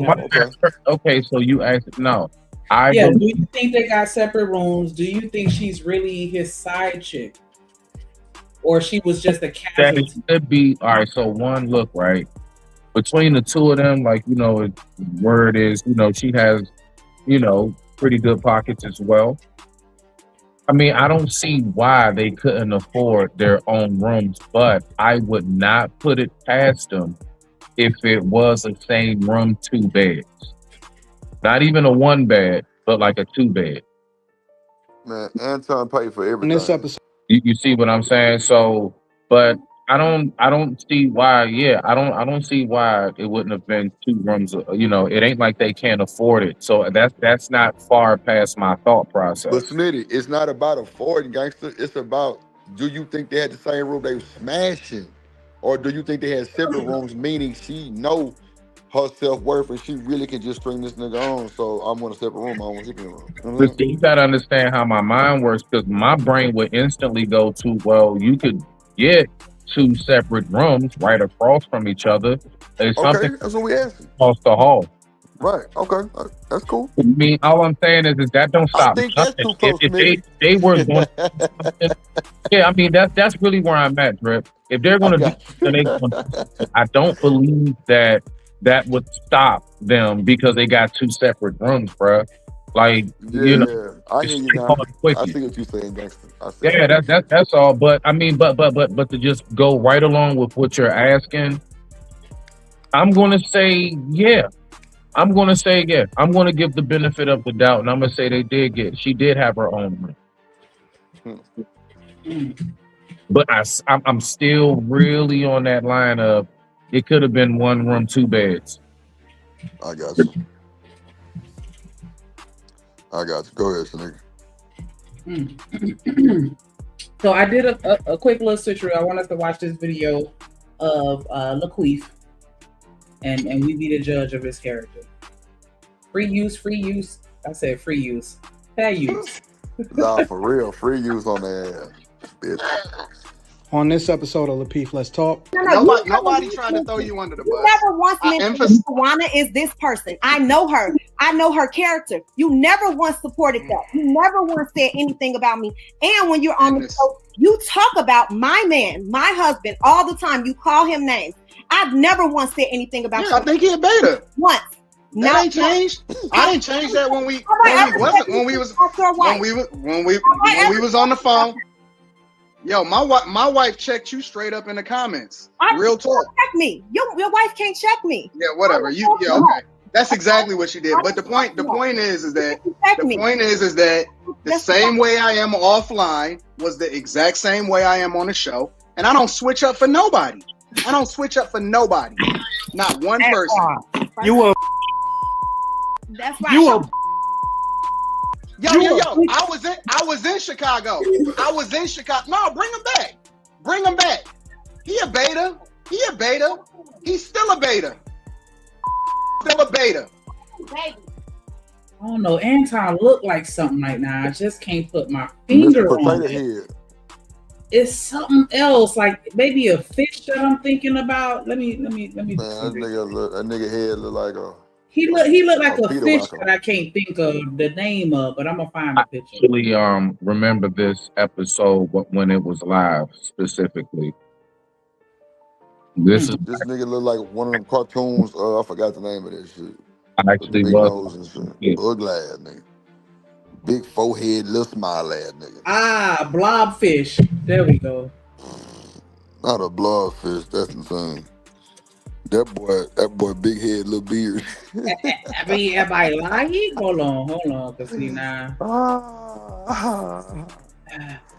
Now y'all gotta see it, cause I can't unsee it. That nigga got that little man cross-eyed ass nigga. That nigga cross-eyed. Now you gotta see it, cause I can't unsee it. He don't look like this right now. Debo little brother. Y'all telling me this not what he look like right now? Bro, yeah, that's when he comes to the surface down there. Go to bed, bro. You wildin'. Blobfish looking ass nigga. Thick ass glasses ass wearing ass nigga. Cross-eyed ass nigga. Cocked like a pistol ass nigga. Debo little brother ass nigga. Hammerhead ass nigga. That nigga was the head of the class ass nigga. Got that mega dome ass nigga.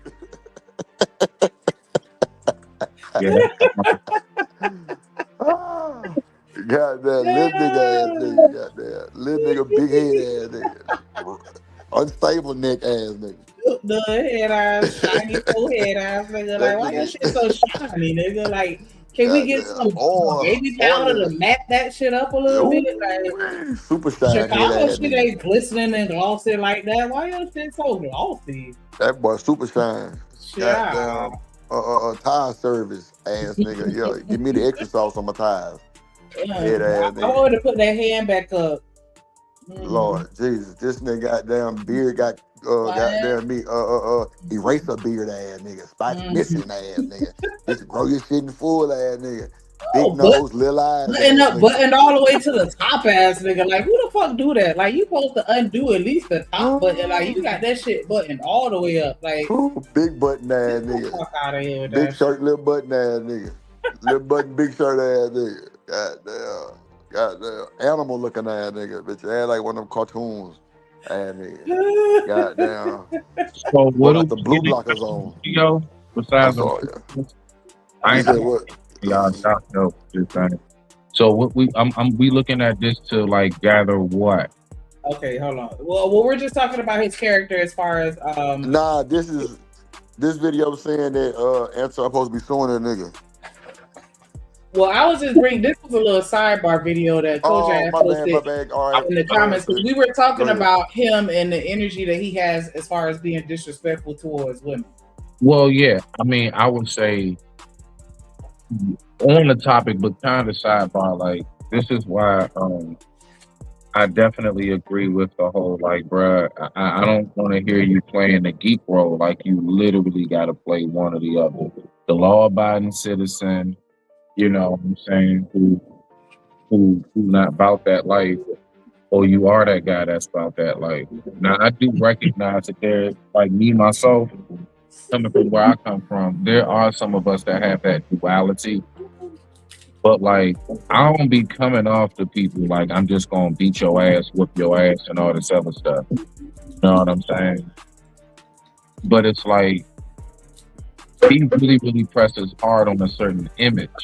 Mm-hmm. That image he presses hard on, it's like, all right, you got to make your mind up. You can't be trying to call and claim victim now that it's being thrown back at you in whatever fashion it's being thrown back at you. If you down to get in the mud and get dirty, you better know that you're not going to come out with no white sneakers. What up, Live Humbly? I feel like the baby people though, like the people that's really, really about that life, or at least the people that I've had access to, they don't go around doing all this yapping. They about action. And they, you know what I'm saying? Like they just on go mode. I ain't never seen somebody like, yeah, cause you a pater. You a pater. Like, nah, so I don't know. I don't know about that. This sounds like some bullshit to me. Yeah. You still a beta. Yo, you still a beta. This is the reason. This is the reason. You ain't. we just having conversations. Hey, we just having conversations. You ain't. Chris, we just having I conversations. was just in Chicago. Hey, we just having conversations. I was just in Chicago. There you go. That boy sassy, nigga. That boy sassy, nigga. He is. Antoine is a bit. I piece ass nigga. A little bit. Oh, I drink helium ass nigga. Boy, get your ass on. So yeah, she was, because I think that's how we got on this. So she was saying that he could be disrespectful towards women too, towards women or whatever. And like, nah, it's a clip where that nigga wife was like, he's something else. We showed it yesterday. We did. About him in that sense, from my personal observation. Okay, disrespectful. So that was a preview. Okay, so the disrespectful to women part, right? So I got a few minutes. I don't look at him necessarily as like, you know, it was crazy, just like Trump. And yes, I'm saying it's just like Trump, right? Before I look at Trump as actually racist, I just look at him as somebody who's just like, if you're not a part of the elites that I'm a part of whatever category that may be, resources, finances, a little bit of both, then you're beneath me. White, even, whoever. And I'm taking Anton the same way. When he shits on dudes. He shits on women. Like he always would tell somebody, "You broke. I'm richer than you." I mean, he says all of that to everybody. If you get where I'm at, so it's kind of hard for me to just say, "Yeah, he's disrespectful to women." I mean, if you want me to answer in a plain form, yes. But overall, nah, he really is. He's just disrespectful. Arrogant. He really is arrogant. Like, I mean, he really does think he's better than people and everything else. It don't matter if you got a Johnson or a JJ. He thinks he's better than you. That's what I can. Well, if y'all Drip, I don't know if you want to get a little more of that exchange. That was just the preview. I pulled the other video back up. Yeah. Play the one that she was talking about. Dirtbag. He said, "Yeah, I'm a real dirtbag," because he brought up Anton's daughter, who is a minor. She's under 18. She's a minor. She's a teenager. She's a minor. She's not even 18. She's under 18. He said, "Yeah, I'm a real dirtbag." And yes, Corey, you are a dirtbag. Because you should never bring up anybody. It's like, okay, and are you new here? No, that's kind of. I'm sorry, but that's how. And thank Lord that I'm delivered. But I used to feel that way, like, oh, you an asshole. Okay, that's nice. You just figuring this out, like. I don't know. I really am saying the same thing. Like why are we? It's like, you know what it reminds me of? It reminds me of the person who, when a crime happens, they on the news, and you always got that older person that says, "I would never think something would happen here." Would you say that? And so I don't know. Like, it's like, don't you realize we in the world? Don't you realize this is the internet? I mean, this is nothing for real. And honestly, I still go back to, not defending Corey, but to land Shanika. That dude come from that old school day of like real, like, yo, we used to get on the bus early in the morning and do nothing but yo mama jokes. No, that cafeteria during lunch at the table at the cafeteria. Oh boy. Yes. Oh boy. Mama so this, your mama so blah blah blah. We stayed on that. So I mean, come on, it's a song called Your Mama's a Crackhead or something like that. Your mama's on crack rock. It's a song called Your Mama's on Crack Rock. So I mean, I'm just saying, like basically, yeah, the land, how you saying, like, it's like, where y'all been? Where you been? Like, yeah, have you ever seen any of Corey's shows or heard any of the other flarn filth that comes out his mouth? This is in alignment with all that. Why are we surprised? He didn't even have to acknowledge the fact that he was a dirtbag. We already know. No, you know what? I think that was his way of slightly wink, wink. I know what I'm about to do wrong. I think that was his way of saying, like, I know they're gonna come at me for this one. Yep, and that's also his way of saying he'll care. Yeah, he just went through with it. Yep. I know you ain't gonna like what I'm about to say, but guess what? I don't care, so I'm gonna still say it. That's what I heard. Basically, that's all that was right there.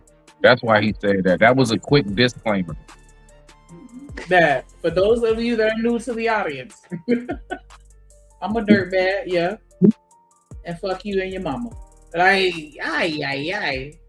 These children, if they are under 18. They have nothing to do with this. And even if they wasn't, they have not. His wife doesn't have anything to do with it. So? But they're an adult. You never bring up children just because you are upset and mad or don't like the parent. You put that girl picture up there. You called her ugly. You belittled her. Mm-hmm. You are a dirtbag. Hey, Shanika. For life. Yeah. I ain't gonna lie. Me as a father myself, to only one daughter, when he said get dude off the screen, See, don't do that, Shanika. Nah, stop. Put your head up. No, I was thinking about something else that I'm gonna bring up after you finish. Go ahead. Right, good. I'm just saying, like, when he said that, like, I was like, you know what I'm saying? Like, yeah, I ain't gonna lie. Like, listen, I still don't agree with the. I'm gonna just say this real quick. I don't agree with the wife part either. I don't. Keep all the energy, every last bit of that Kamehameha blast. Let it be focused in on him. All right. Let it be focused on him, the entire being. But all right, the wife is at least an adult. That's a grown ass woman. But it's like, you know, when you do that and you bring the kid into it, bro, all kinds of things can be brought up and said. And I already knew it. Just like I said, remember, Anton would say my neck and my back. So he's like, since I couldn't get you to put your hands on me, I'm gonna get you to at least go ahead and I'm gonna get you on this response. And I believe that's what happened.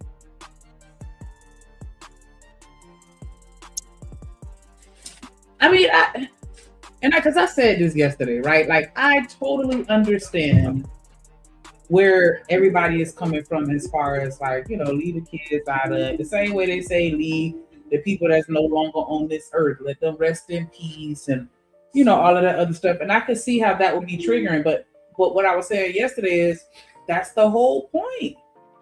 That was his whole point, to say any and everything that he could.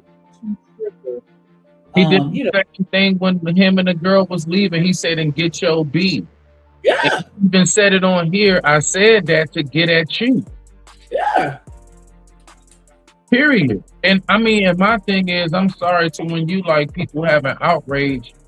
A lot of these people are the same people that either laugh their ass off or they either have said themselves multiple times after them kids.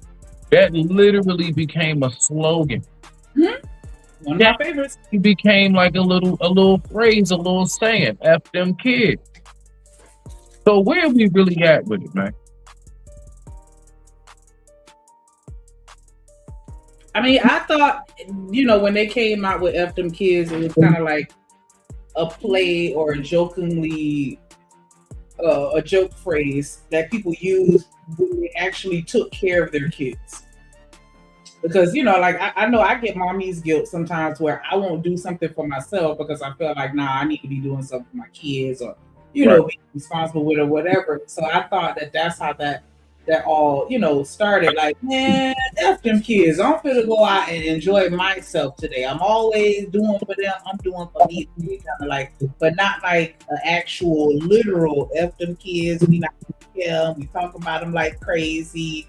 Like, I just don't like the way people have taken that way out of context, because it was really, again, intended to be, in my opinion, a joke for people that actually cared about their children. But now it seems to have turned into kids like, for real, F you and your little kid. You know what I'm saying? If I come and I say it's on site and I see you with Johnny Jr., you better tell Johnny to stand to the side, because if he try to jump in, he might catch one too. Like, oh, whoa. It does definitely seem like that's what it's turned into. So yeah, for sure. Yeah. But yeah, I grew up in I guess the era, and also not only time-wise, but just geographically, where that's how it goes. If it's up, it's stuck, and ain't nobody safe, ain't nothing safe. I'm gonna talk about whatever I want to talk about to be disrespectful, because that's the whole point. I'm trying to disrespect you and upset you. So I'm not gonna say everything nice or try to have boundaries because I don't want to go too far. Nah, the whole point is for me to go too far. I'm trying to go as far as I can go and drive us off the bridge if I can while we open the car. I'm taking myself down with us if I have to. Like, you know what I'm saying? Like, when you really just, and I feel like that was one of the reasons why he ain't say nothing. Like, he just been getting all his jokes together, getting everything already ready. Like, you know, like how they prepare for a comedy set. I felt like he went into that mode, which is why he wasn't really saying nothing. And he probably was waiting to see what Anton was going to say and how he was going to respond, and, you know, and play off of that too. Maybe. I don't know for sure. But that was just my thing. Have you heard the things that Chappelle has talked about? Yes. My point is certain I'm just saying I absolutely get it when they say they're comedians. Like that, he's done sitcoms where they've made jokes about kids, that ugly ass baby, whatever. Bernie Mac. Oh goodness gracious! Can I have making cookies? I mean, come on now. Like, I was a whole kid he was talking about. His little sweet ass. I mean, we've had that in the comedic world, and I think that's the only reason why I'm so on the fence about his response overall. Because I know how we look at it in this space. It's looked at exactly how it's supposed to be: disrespectful, kids and women off limits. But in the world that he's in, it's what you just said, Shanika. It's it ain't no art to this walk.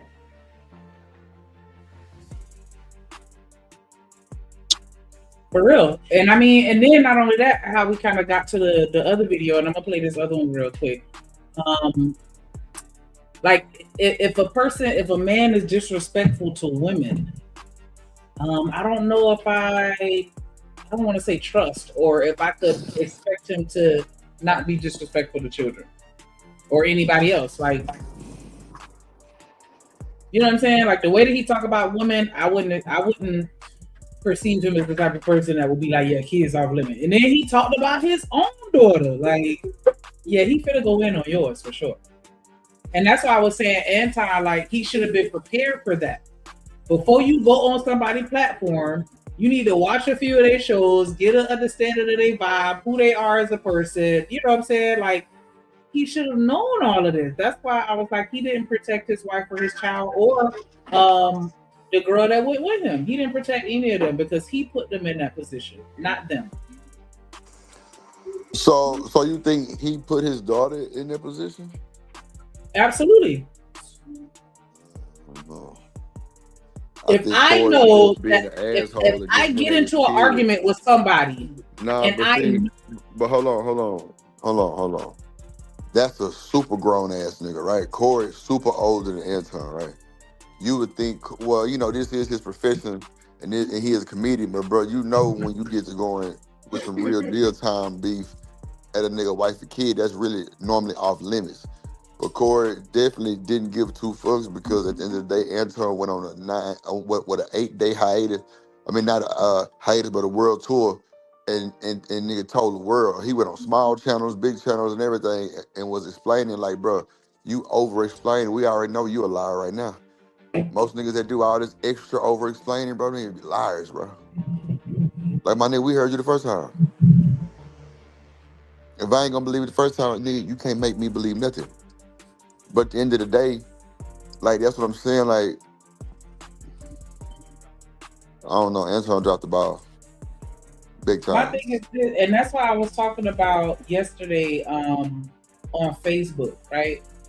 I used to be a part of some roasting groups on Facebook, and I just already knew, like, certain people that was in that group, if I were to go and get into a back and forth with them, I already knew that they were going to go through my whole entire profile and find all the pictures that they could find so that they can, you know what I'm saying, light my ass up. Whether I was in the picture by myself, with family, like, you know what I'm saying? I just already knew that. And so because of that, I made sure to take extra precautions to try to prevent, anyone other than myself from being attacked in any verbal altercation that I have with somebody going back and forth. And so that's all I'm saying. Like, he put his wife and kids in that position because Do you think Anton thought Corey was gonna go with his wife and kid? Honestly, do you really think that? I think of Corey as the type of person that will talk about your wife and kids. No, I'm saying, do you think Anton thought that? I don't know, but I feel like he should have known it. He should have known that Corey wasn't going to pull no punches, because he don't pull no punches with anybody else. Why would he hold back? No, okay, so look, I do agree with you, right? Why would he hold back? And that leads me to, that leads me to saying there's no way you can tell me how to respond, right? Ain't no fighting rules. So whatever exactly, ain't no rules. Bro, I'm saying no, Anton, all crybaby ass nigga, goddamn little eyes, big tears ass nigga. Nah, like I'm saying, like you got to take it for what it is, my guy. Like, you know what I'm saying? You went on a long trip. Corey did one show and that was it. Bro, you look like come on, bro, you look like the tambourine player right now. Come on, man, it's just not adding up, bro. Like, you really didn't do nothing, bro. You was a lot of yapping and a lot of capping. Because you knew wasn't too much gonna happen, bro. And if y'all set this up for stage play, good job. Other than that, I don't know what to tell you. That's just my whole thing on it right there. Just like, I noticed some bullshit. I smell it. I'm just saying, if I know a dude is a shooter, I'm gonna be mindful of what I say to him being disrespectful, because I know at any point he might snap and start firing off. You know what I'm saying? Like, you gotta know your audience or who you talking to. And stay within the realms of what you can comfortably control and accept, or, you know, deal with or whatever. Like, I'm not gonna go and just start saying something super sideways to somebody like Corey and not expect him to, you know what I'm saying? Especially something super, you know, alphabet. Come on, man. Like that, and that's why I was like, go ahead. But that's what I'm saying, though. Like, he just assumed. I mean, come on now. Like, nobody knew Corey was gonna do no shit like that. But at the end of the day, like, it is what it is, bro. You went on an 8-day tour. You can't tell this man nothing. That's why I don't think he's wrong for talking about his wife and kid here. It is what it is. You put yourself in that position, it is what it is. That's like nigga with JP. He put his kids out there, they fucking talk about his kids. And his gal, his wife. So what? JP don't let that shit bother him clearly, because he let it go. He be letting all that shit go. So, you know, some people really just, you know, that shit don't bother them like that. I just don't know if I could agree with the part where you're saying nobody expected Corey to respond like that. I think that there was a plethora of people that expected him to respond like that. Well, to the man, wife and kids? Absolutely. The people that rock with 5150, I don't think that they were surprised by any of that. Okay. Because I know I wasn't. Yeah, see, you know what I'm saying? I only know Corey really some nigga on my mama and them for a while tonight. I never known Corey be in this space like that. Yeah, I subscribed to this channel, and I be saying. My bad. All right, Shanika, who do you think majority of the 5150, right, audience, who do you think majority of them are originally?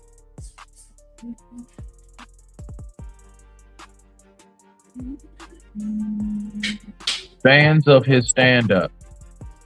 That means they've been looking at this man stand up, and most people who watch the 5150 show, I guarantee you, are older folks or people around our age who are hip to him before this on here. These are people, it's like if Martin came out with his own podcast. I can guarantee you, off rip, majority of the people that's going to flock to that are going to be people who already are fans of Martin. And they already know how he go. They know. So if he get to acting real silly and crazy and doing different characters and faces, us who know Martin, we not going to look at him crazy. We know what time it is with him. And that's all I just wanted to throw in. So when you was talking about his audience, we also have to remember, it really does go back to what I'm talking about. We're in a new day and age. Most people are not accustomed to, like, am I the only one that knows about how much comedians were talking about how they can't say this, they can't say that no more, and they're going through all this scrutiny trying to be themselves? I don't know if I'm the only one. Right. Like it was like, you know, some years back or whatever. Almost all the big comedians, from a Dave Chappelle, Cat Williams, you name it, everybody was talking about how they can't. Everything's censored. Everything's censored. Yeah, they being censored. Yeah. So he comes from them days of before it was censored. He comes from them days of like Def Jam and Comic View. Before all of that, bruh.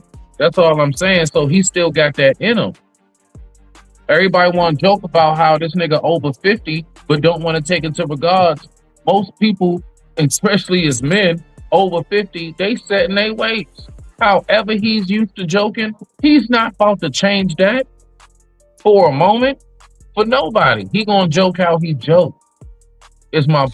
So you saying it was a joke? Absolutely, absolutely, and I believe that it's a lot of people that's just super sensitive to how we grew up. The jokes, yeah, it's a lot of people. You listen, bro. It's a reason why Al Bundy can never resurface and be refurbished.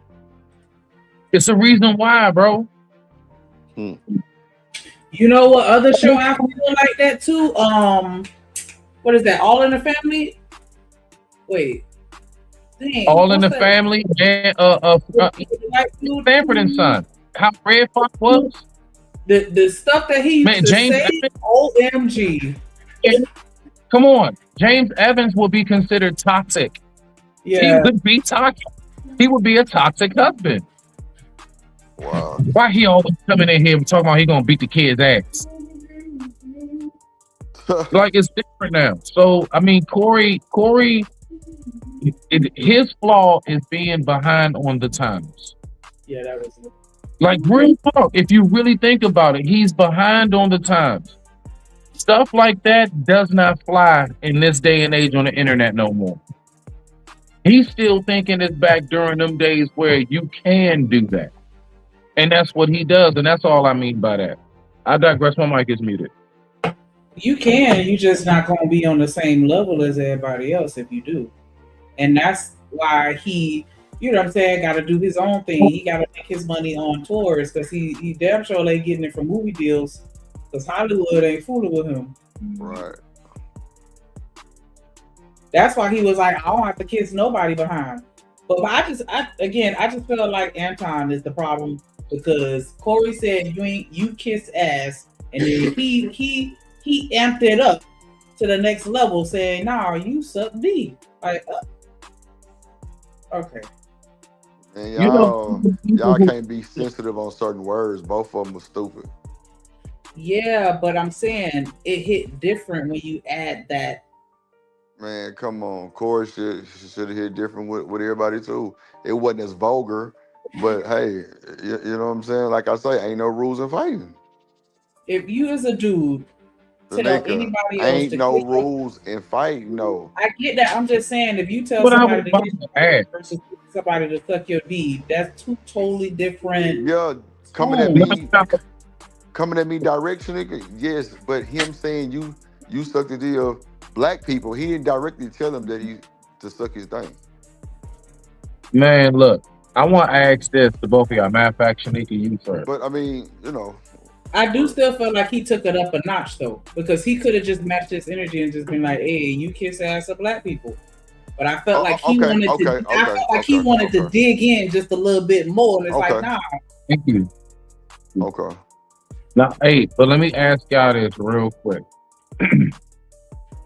What are exactly the no-go rules in street fighting? Bro, ain't none. What are you talking about? That's my point. No. I'm with you because that's why when you said that, I'm like, bro, like we gotta remember this is like, okay, on the verbal tip, you know, on the lyrical, whatever, you know, however you want to put it. This is a war. This is a fight. Okay. All right. They are fighting with their words. And so that's why I'm saying, like, what is the no blow? Because on street fighting, I've heard dudes say, I'll bite you places, or I'll gouge your eyes out, throw dirt in your face, broken Bob. I mean, I've heard all kinds of stuff in a street fight, bro. So yeah, everything. So I think that we're all right. So this is to land it. Shanika, are we forgetting what the rules or lack thereof are? Or are we now in a day and age where we have to recognize there are rules to this? I don't think that we necessarily forgot. I just think that the rules have changed because everybody has gotten very sensitive. Shanika, listen to what you said. The rules have changed. Me and Drip just said there are no rules to street fights. So you're saying now they've changed. So that's my question in its entirety. Have we forgotten that there are no rules to this shit? Once it's war, it's war. If I want to use a flaming cannonball doused in oil, can. If you want to do 1,000 arrows that blacken the sky, you can. It's war. For real. Okay, let me rephrase my answer. It's not that I think that the rules have changed. I think that our response has changed, or our perception of war has changed. Okay. Respect to that. Because Respect to that. Thank you. Do the same thing, but now we don't take it the same way because of the fact that we're not as tough and thick-skinned as we were once before. You crack like 4 jokes on somebody, they ready to fight or cry. Like, you just joking. Okay. No, I mean, respect to that. There is no right or wrong. It's just your answer. So I mean, Yeah, you know. What up, Stan the man? What's up, Stan? How you My been? brother. Yeah, I'm pretty sure he can tell us if there's an art to war. Look at his picture. What you got for that though, Drip? Like, have we forgotten that there's no rules to this shit? Bro, or I thought it went to hell, Smitty. I thought it went to hell. Really? I thought the rules went to hell. Hell yeah, bro. So why These niggas down in everything they see now. Okay. They down in everything they see. That's why I say it went to hell. Cause get what? Back then it was fighting. Ain't no more fighting. All right. So, do you believe that because of that, that is a large part of as to why? Bro, it's a large part of why these niggas is in the grave, bro. That's a lot of people gone. Baby, can you turn your background down? Who is that? Which one of y'all is that? Somebody go on move. Somebody go on move. What up, JD in the building? Drip, you seen that comment? Yes. I can't even mute it. Dang, that's wild. Okay. Anyways, what up, JD in the building? Boss man, you still up here? Yeah, what's up? So, do you think that the rules have changed, or do you think that we just forgot? I think that people grew up different, and that has a lot to play with it. But yeah, I mean, clearly ain't no rules. Every time somebody say that there's a rule, somebody come over the top and say, "Nah, there's no rules to this. There's no rules to this." So yeah, either there ain't no rules or the shit has changed. I mean, that's just that. When did we turn into these? You gotta leave kids and people that's in the grave out of it. Like, when did that start? I mean, that's how I grew up. Oh, okay. I said this last time. I was raised on that. Your audio messed up, Drip. Oh, that's just your background. Oh, okay. Now that's just your background. So, dang. Okay.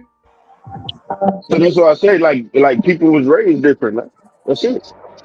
We can sit up here and say, "Oh, he's a comedian and all this." Yeah, and I mean that's cool and all, but shit, man. Again, you can't separate business and life. That's crazy.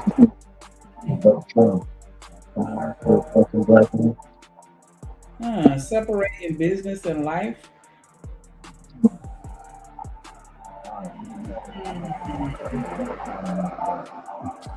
I don't know. I do feel like we've gotten soft as a people, and it's gotten to the point where nobody want to get their feelings hurt. Drip, you hear me? Can y'all hear me? Yeah, I can hear you. Okay, nah, I was making sure. I thought, you know what I'm saying? I heard what you just said clear as day. I didn't know the box kind of thing. I ain't gonna be coming. So now, Okay, starting to act a little bit. It sounds like you outside somewhere next to the road. I'm outside right now. Oh, that's you outside. Okay, because I'm like, it sounds like I hear cars driving past. Like, where we going? Y'all outside of these streets. You need to be at the house because ain't nothing good outside. Shit, I'm working. It's dark outside. Oh wait, you know what? I'm sorry. You're not in the same time zone, so it's probably not even dark over there yet. It's dark.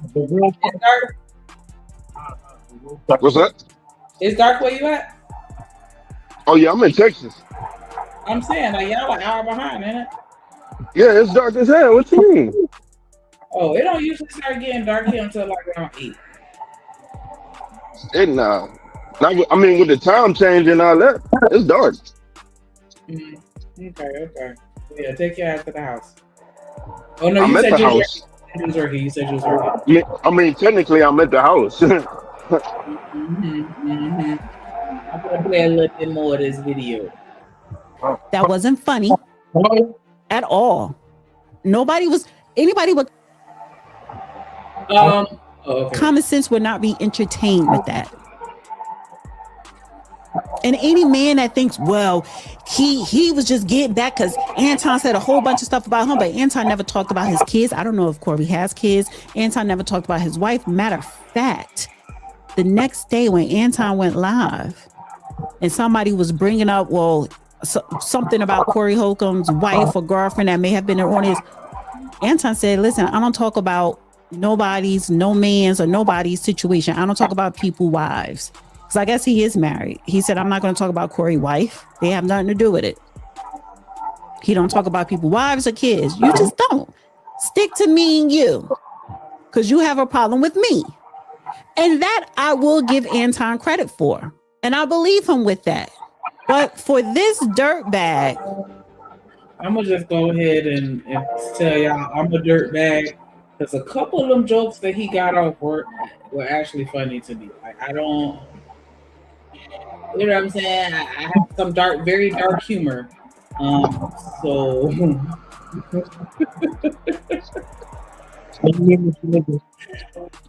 I hear you? What happened? It's a little muffled, but I can hear you.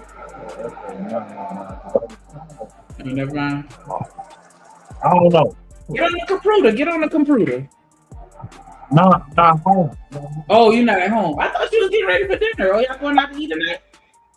No, I'm not safe. Oh, it's me being nosy and shit. My bad. But yeah, some of them jokes he said was funny. Like, hey, look, if it's funny, I'ma laugh. I don't care if you talk about me. You can crack a joke on my baby. Like, that kind of stuff don't bother me because I know people just say whatever to get a reaction. And so I'm gonna make sure you don't get what you want. I'm gonna laugh. You got to get that reaction out of me. But and that's how I was raised. Like, get used to people talking about you and get to a point where it don't bother you. They talked about Jesus. That's how I was raised. They say get used to people talking about you though. They talked about Jesus. So what makes you think they ain't gonna talk about you? But I get what you're saying, talk about me versus talking about my people. Because I mean, of course, you say something about my mama, we throwing hands. But no, you sensitive. Ain't that what y'all just said? If it's funny, no, I'm saying you gonna get these hands based off the disrespect. But if the joke funny, I'ma laugh first. I'll be like, yeah, you got it, and then you finna get it. Oh, sensitive ass. I'm not saying I'm not gonna control your response. You know, you can't do that. You can't control my response. But if you say a joke and it's funny, I'ma laugh. And I'm not gonna sit here and be like, you not allowed to talk about my mama. Yeah, you can talk about it if you want to. Just be prepared to deal with the consequences. What's the consequence? That's what it sounds like to me. If the joke funny, I'ma laugh, and if it ain't funny, we fighting. And if it is funny, I'ma laugh, and then we fighting. It sounds sensitive to me. Nah. Nah, I just respond to disrespect with violence. That's just my pattern. Bro, I think you kept. But okay. I'm not violent though. I'm not violent at all. I'm not Can I ask a question? Can you hear? Give me 1 second before you ask that question. I heard what you just said, but let me play this real quick. Shout out my guy hustling muscle, let's go drippin' Shanika. Shout out hustling muscle, always hustling for that muscle, aight? Hey. Shout out hustling muscle, aight? Low like that.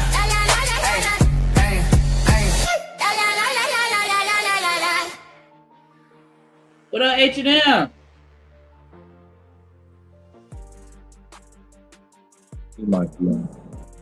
Okay, we're gonna give him a second to get that together. But now I'm really speaking on like the younger version of me that didn't care about anything, didn't have any type of responsibilities or nothing to stop me from going crazy. As an older adult, like I'm not into the violence, so I ain't trying to fight anybody. No. I'm gonna call the police. BJ said Corey actually went light on the daughter. He could have did her worse. So Shanika, all right. This is my one question briefly, right? If black people, if we are not a monolith, we all know that we come from different backgrounds and different upbringings. Since we know that is so diverse, is there and/or what is the black standard? Like, what is that? If we were to say what it looked like, you know what? Shout out to my brother, shout out to my sister for being blackity black. Mm-hmm. What does that look like?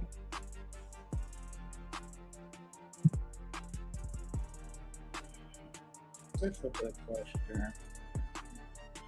The standard? Yeah, what's the standard of black? Because we always talking about you either are or not. So what's the standard? Are you saying like as it relates to war or just in general? No.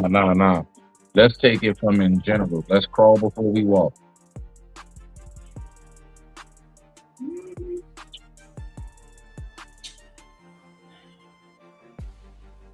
I guess I don't know. See, I don't believe standard. There's no standard. The standard is what you make in your household. That's it. I don't necessarily understand what you mean about a standard to being black. What is the black standard? It's what you make in your household. No, I'm saying directly the black standard because think about it. We know if I was to say what is the definition of a coon, what is the definition of a sellout, a brown nose, a porch nigga, anything. Oh man, we would be like, boom, boom, boom. With answers. No, people will have different. Yeah, I was gonna say it's gonna be a spectrum. That's my point. That's my whole point. I'm not gonna hold the floor. My point is, I know it's going to be different. We never have like one that's why we can't really move the needle further or nowhere, because we'd be so asphyxiated on arguing over words and what it means when once upon a time we were all on one floor. So that's why I'm asking that question. I'm really highlighting that right now because I want to hear from the rest of you. Anika's the one answering right now. BJ, so considered of what it is to be considered black, like it, without a question, you represent us. What does it look like for somebody to truly represent us? I couldn't tell you, bro. I couldn't tell you. That should not be the answer, Dre. That should not be the answer. That's cold, Shanika. No, I'm fucking with you. But BJ said, I mean, regardless, got something in them. So I know. Please see, black people know how to take a joke. No, I'm just kidding. BJ said, my standard of being black is to ride for you, right or wrong, and discipline you in private. I fucks with that. Okay. But Oh man, like, and I feel like there's throw the word pride in there somewhere, and because I feel like to be black is to be proud. Right. That's my standard. Okay, well I'll go with that then because I just don't think it's anything better. But that's as far as I can go. I wouldn't be able to really expound on that. Whatever makes us look good as a whole, you know.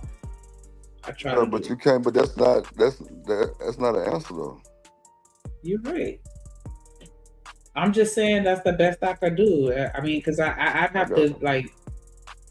I feel like you kind of put like the standard of being black. Like I don't know what that means. Like there's no standard to it. That's what I'm saying. I don't understand. I want y'all to really think about something. We damn sure know what the standard is if we want to say you not black enough or whatever it may be. Like, nah, real talk. No, that's not true. We know how to say that. We know how to identify who the enemy is. Then why do we have such a hard time trying to identify who the friend is? We know who foe is. We always know how to talk about foe and them. But for some reason, we get stuck. And now it's this big maze in our head trying to figure out how do we really just look and identify, yeah, this person really is for us. I disagree. I disagree. You said that we can identify who's not black enough. How? By the way they look? If that's the case, then Drip not black enough.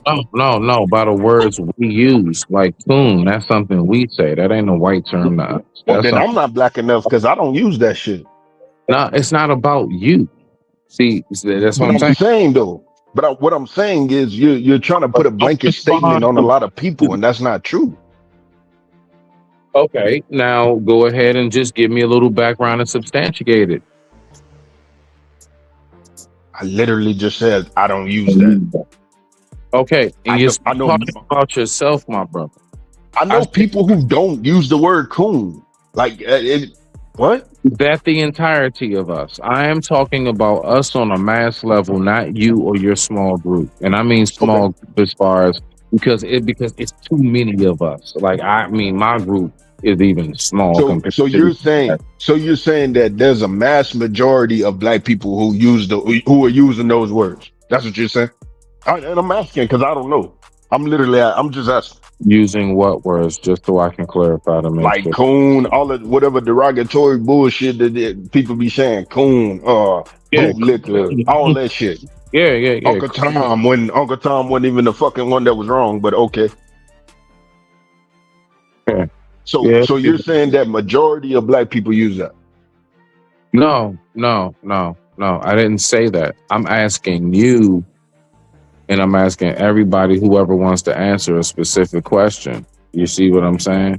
So it's not about like anybody up here in particular. It's something that we should be able to answer, you know what I'm saying? More so on a collective level. And I don't mean agree, but just answer on a collective level. So again, right? When it comes to like, you know what I'm saying? Us knowing the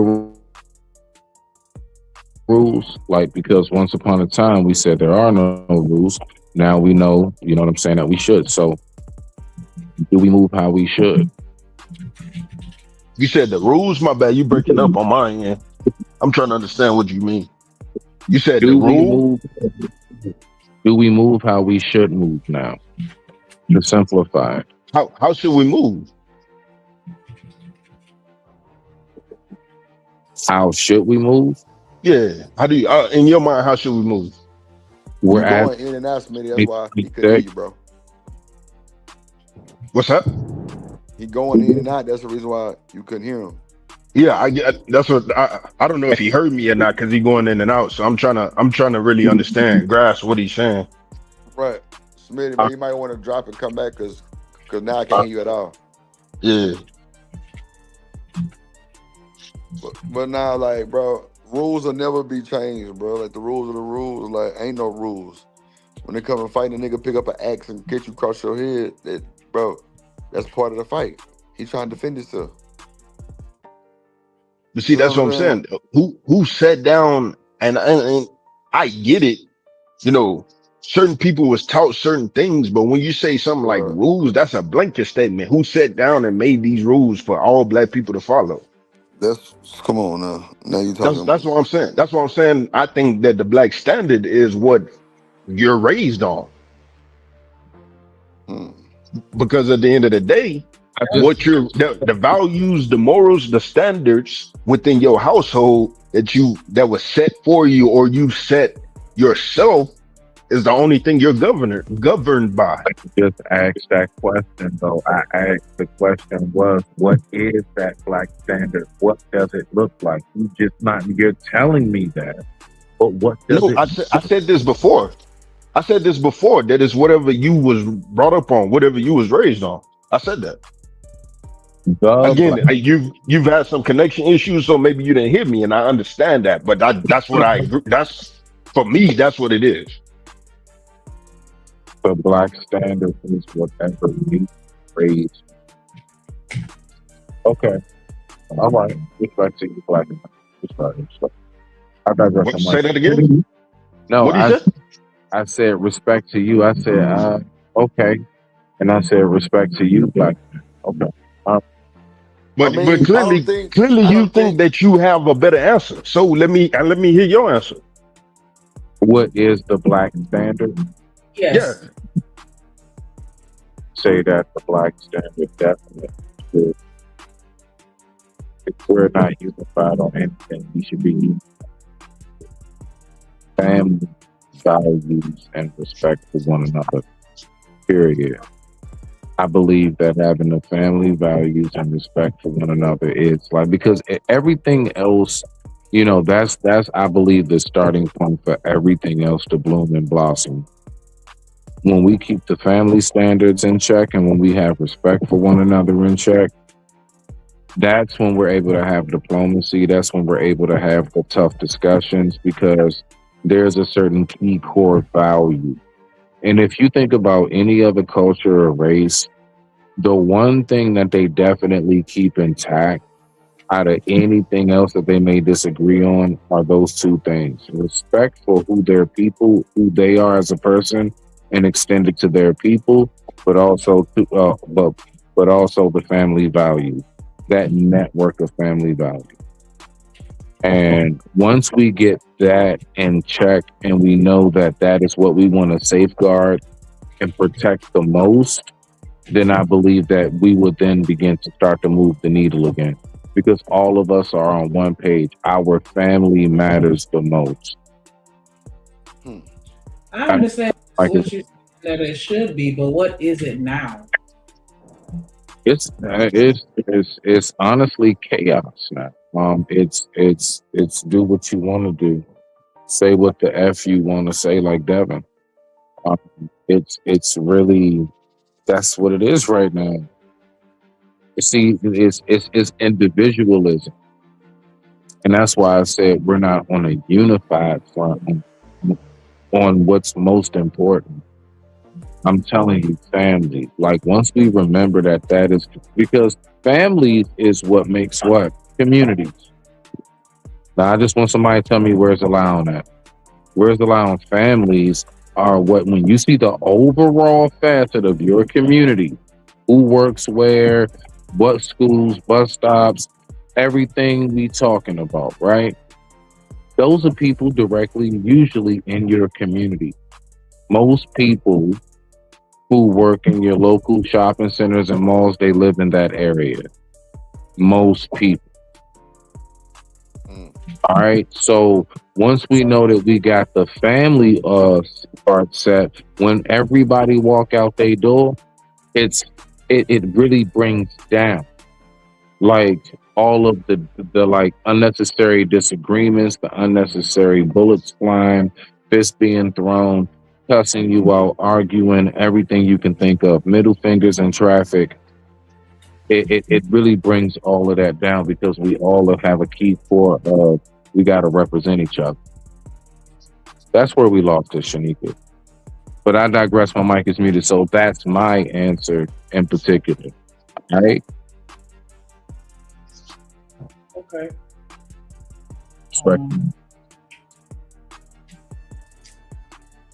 Hit play. To bring up that young girl and to put her picture out there, knowing that these kids today, they're always on their phones. They are looking at the things that us. Y'all don't see that's why he did it? Like, come on. If I want to get at you, I'm going to come and fight your girlfriend. So now you got to look at her with that black ass eye. Knows that it's your fault. That's going to make you feel bad. Now you finna see your daughter get bullied like a mug, and it's all your fault. Like, this was the plan. Adults look at and listen to. There is a thing of cyberbullying, and Anton spoke to that today. And I'm going to say this.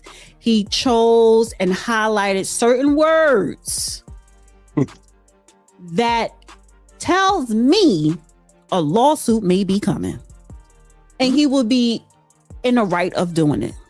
He used the words, Anton used the words today on his show, psychologically damage his daughter, possibly therapy. Oh, Lord. Oh, she ain't the only one that saw that.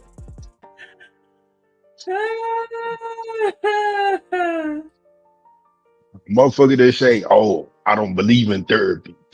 What you going for a therapist for? Now it's, oh, my wife had to go to therapy. I didn't know who to call because everyone was closed. She traumatized. Those are key words, man. Wow. I got friends as lawyers. Those are key words. Cyberbullying. His daughter couldn't go to school. Oh, shit. She damn near got PTSD.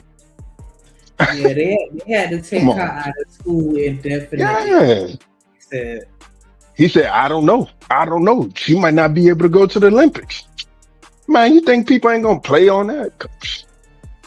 I'm not saying that he gonna sue him, because I don't know the grounds of what he would sue him on or what he would sue him for. Cyberbullying, I guess. I don't know. I definitely don't know how that shit works. But one thing it would be harassment and bullying. Okay, so harassment and bullying. The one thing I did say though was the words that he said, those key words, those key elements. Yeah, all you got to do is go back and run that tape and be like, Judge, this what happened. He explained everything on the Millionaire Morning Show, regardless if people want to believe it or not. The way he played on words, and like I said, I don't know. I'm not saying that he is gonna do it. I just know the psychological value of that. Playing on words, being able to play on words on camera, and basically being a spokesperson for the family to say, you know, they can't do this, they can't do that because they feel X, Y, and Z, or they can't go to school because fucking, you know, the bullying and all these things. Those are just key words. That's all you gotta say.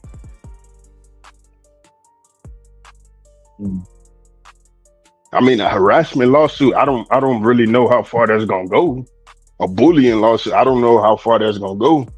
But I mean, because I'm like, can you can sue a comedian for? Okay, well, man, you can sue anybody for anything. Man. Like, he can't get out of that by saying I'm a comedian. I tell jokes. That's my job. Was you at work? Was you on stage and did you have an audience in front of you? Yeah. He at work on his podcast. That's how he earn a living. How do I know? You can't tell me that you virtually have people. How I know you ain't buying bots? I'm just saying these are what the lawyers are thinking. So, I mean, like I said, I don't know how you can prove that type of stuff, especially when it comes to all this virtual shit. But you can sue anybody for literally anything nowadays. Anything. Regardless if it holds ground or not. Still take the person to court. You're correct. You are correct. Staying home from school, having to change their plans because, you know, she's supposed to be traveling for sports. Now she has to change their plans because that whole show went viral. Right. There were words he highlighted to describe how low this dirtbag went for talking about his underage daughter. Civil lawsuit, not criminal, but it could do damage to your YouTube business, possibly. But who wants that type of heat? Whether you are a comedian or not, you intentionally put a picture up of a minor and belittled her. Is that against the law? No. But the damage, the psychological, mental damage that could bring harm, that could be damaging to a minor, is definitely liable. You have grounds for a civil lawsuit. Case in point, Kevin Samuels. The slogan, average at best. Do y'all remember that episode? He had that girl on his show. And that's when Kevin Samuels blew up. Now, she was an adult. And she chose to come on camera. Right? And she chose to have a back and forth dialogue discussion with Kevin Samuels. And he said, ma'am, you are delusional because you are only average at best. And that thing went viral, not just nationwide, but worldwide. That woman sued him and won. Yep. And she's an adult. She chose to be on camera. She chose to have a discussion. She chose to stay and have a discussion with him after he said that. I did not know that. Yeah, she sued him. Yeah. It was just a civil, that's why it wasn't nothing big. It was just civil, but I mean, she won it. Because he told her that she's average at best. Yep. That's what I'm saying. You can sue anybody for anything. Bullshit, but I still feel like he was being real nice to her. When I went back, because I remember seeing the clip, and then I'm like, let me see the whole thing. And I went back and I watched the whole thing. I felt like he was genuinely being very nice. Damn, I think she won a pretty good chunk of change too. Because I remember they were saying that he and I don't, people talk, but they were saying that he had to sell one of his watches for it. Huh. Wow. Crazy. Why she sued him and when is because of the psychological, mental, and possibly physical damage that happened to her after that exposure. So he paid the bitch off because he didn't want to deal with you. A lot of times you just settle to get rid of it. But she did bring forth a lawsuit and won. She got some money. And she's an adult and consented to having a conversation. Well, yeah, I could see how that could have knocked her off her square because a lot of people were talking about that. Ooh, child. Like, that's why I don't know. Everybody be talking about wanting to go viral. Are you sure? Are you sure? Nope, not at all. A lot of the people that were like, because I don't know, I went down that rabbit hole on YouTube and then I'm gonna land it. They a lot of the people that were like memes and stuff, it's a lot of videos out of how all of them regretted every minute of it, or how they like, well, not all of them maybe, but a lot of them like, yeah, that ruined my life. Being a meme ruined my life. Like, dang, that sucks. But his underage daughter did. What up, Savage? You right though. He said we choosing to put our business out there. Fact is a fact. Did not consent to anything. Her parents did not consent to you posting her picture up there. Her parents did not consent, or nor did she, to you to belittle her and call her ugly and all of these negative things that now she probably is too embarrassed to face her peers. because they don't tell them what she was dealing before, if she was dealing with anything before. So yes, Corey is a dirtbag because he called himself that. And I concur, sir, you are a dirtbag. You are donkey of the year. Oh. But both of them, I'm going to give the donkey of the year to both of them because this all started with two men. And I'm not going to even go the race route and say two black men because I could go there. But two grown ass men who have very high profiles on social media, making hell of a lot of money. They have a brand, they have a following, they entertain people, even though Corey is a comedian, not Anton, but what they do is for the purpose to entertain people. And you could not have a civil discussion about a multiple of topics. It had to go left. And I get it. Corey had to stop the show from going any further to address him. Don't you disrespect me, whether you in my house or not. You don't say that to another man. And he was right. But the fact is that they couldn't move on from it. They could not move on from it. Anton ended up leaving. He was still talking about Anton when he left. A week later, for the whole week, Anton was talking about him. He did his show yesterday. He was dragging Anton, brought up the wife. And so, you know, a lot of old videos as a content creator, you got to just put on private because it could come back and haunt you. And I remember that video. That's a gem right there. If you didn't know, she just definitely dropped a gem. Go back through your page, comb through your stuff. Go back through your Twitter feed. Look at them tweets from back in the 2009. Put some of them videos on private, delete some of that stuff, and I mean that ain't gonna completely save me because somebody might save it and hold on to it.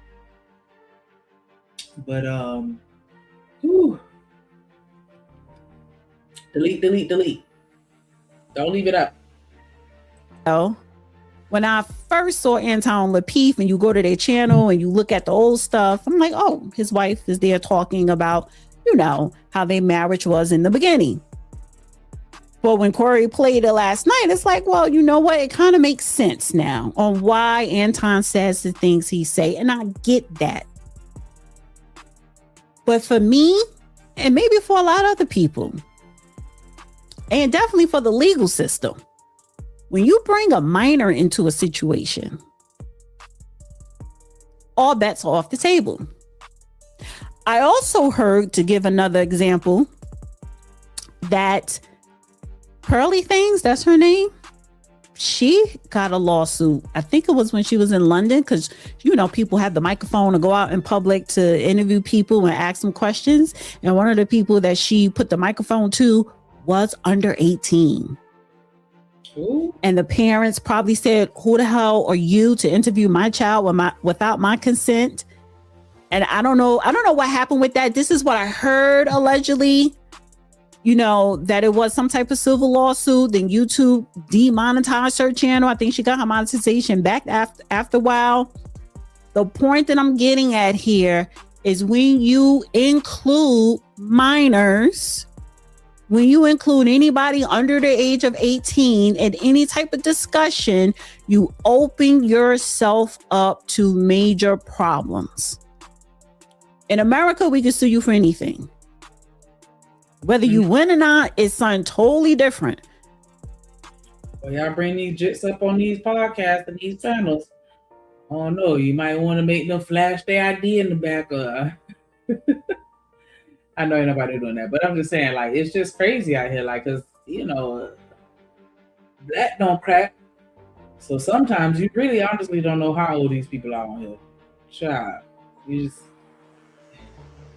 I don't know, but if I didn't watch the video where he spoke on where Anton addressed anything. I didn't watch any Anton videos. I haven't been 100% following this like that. So I didn't see what he said. But if he was saying what she just alleged he said, it definitely sounds like a setup for a lawsuit.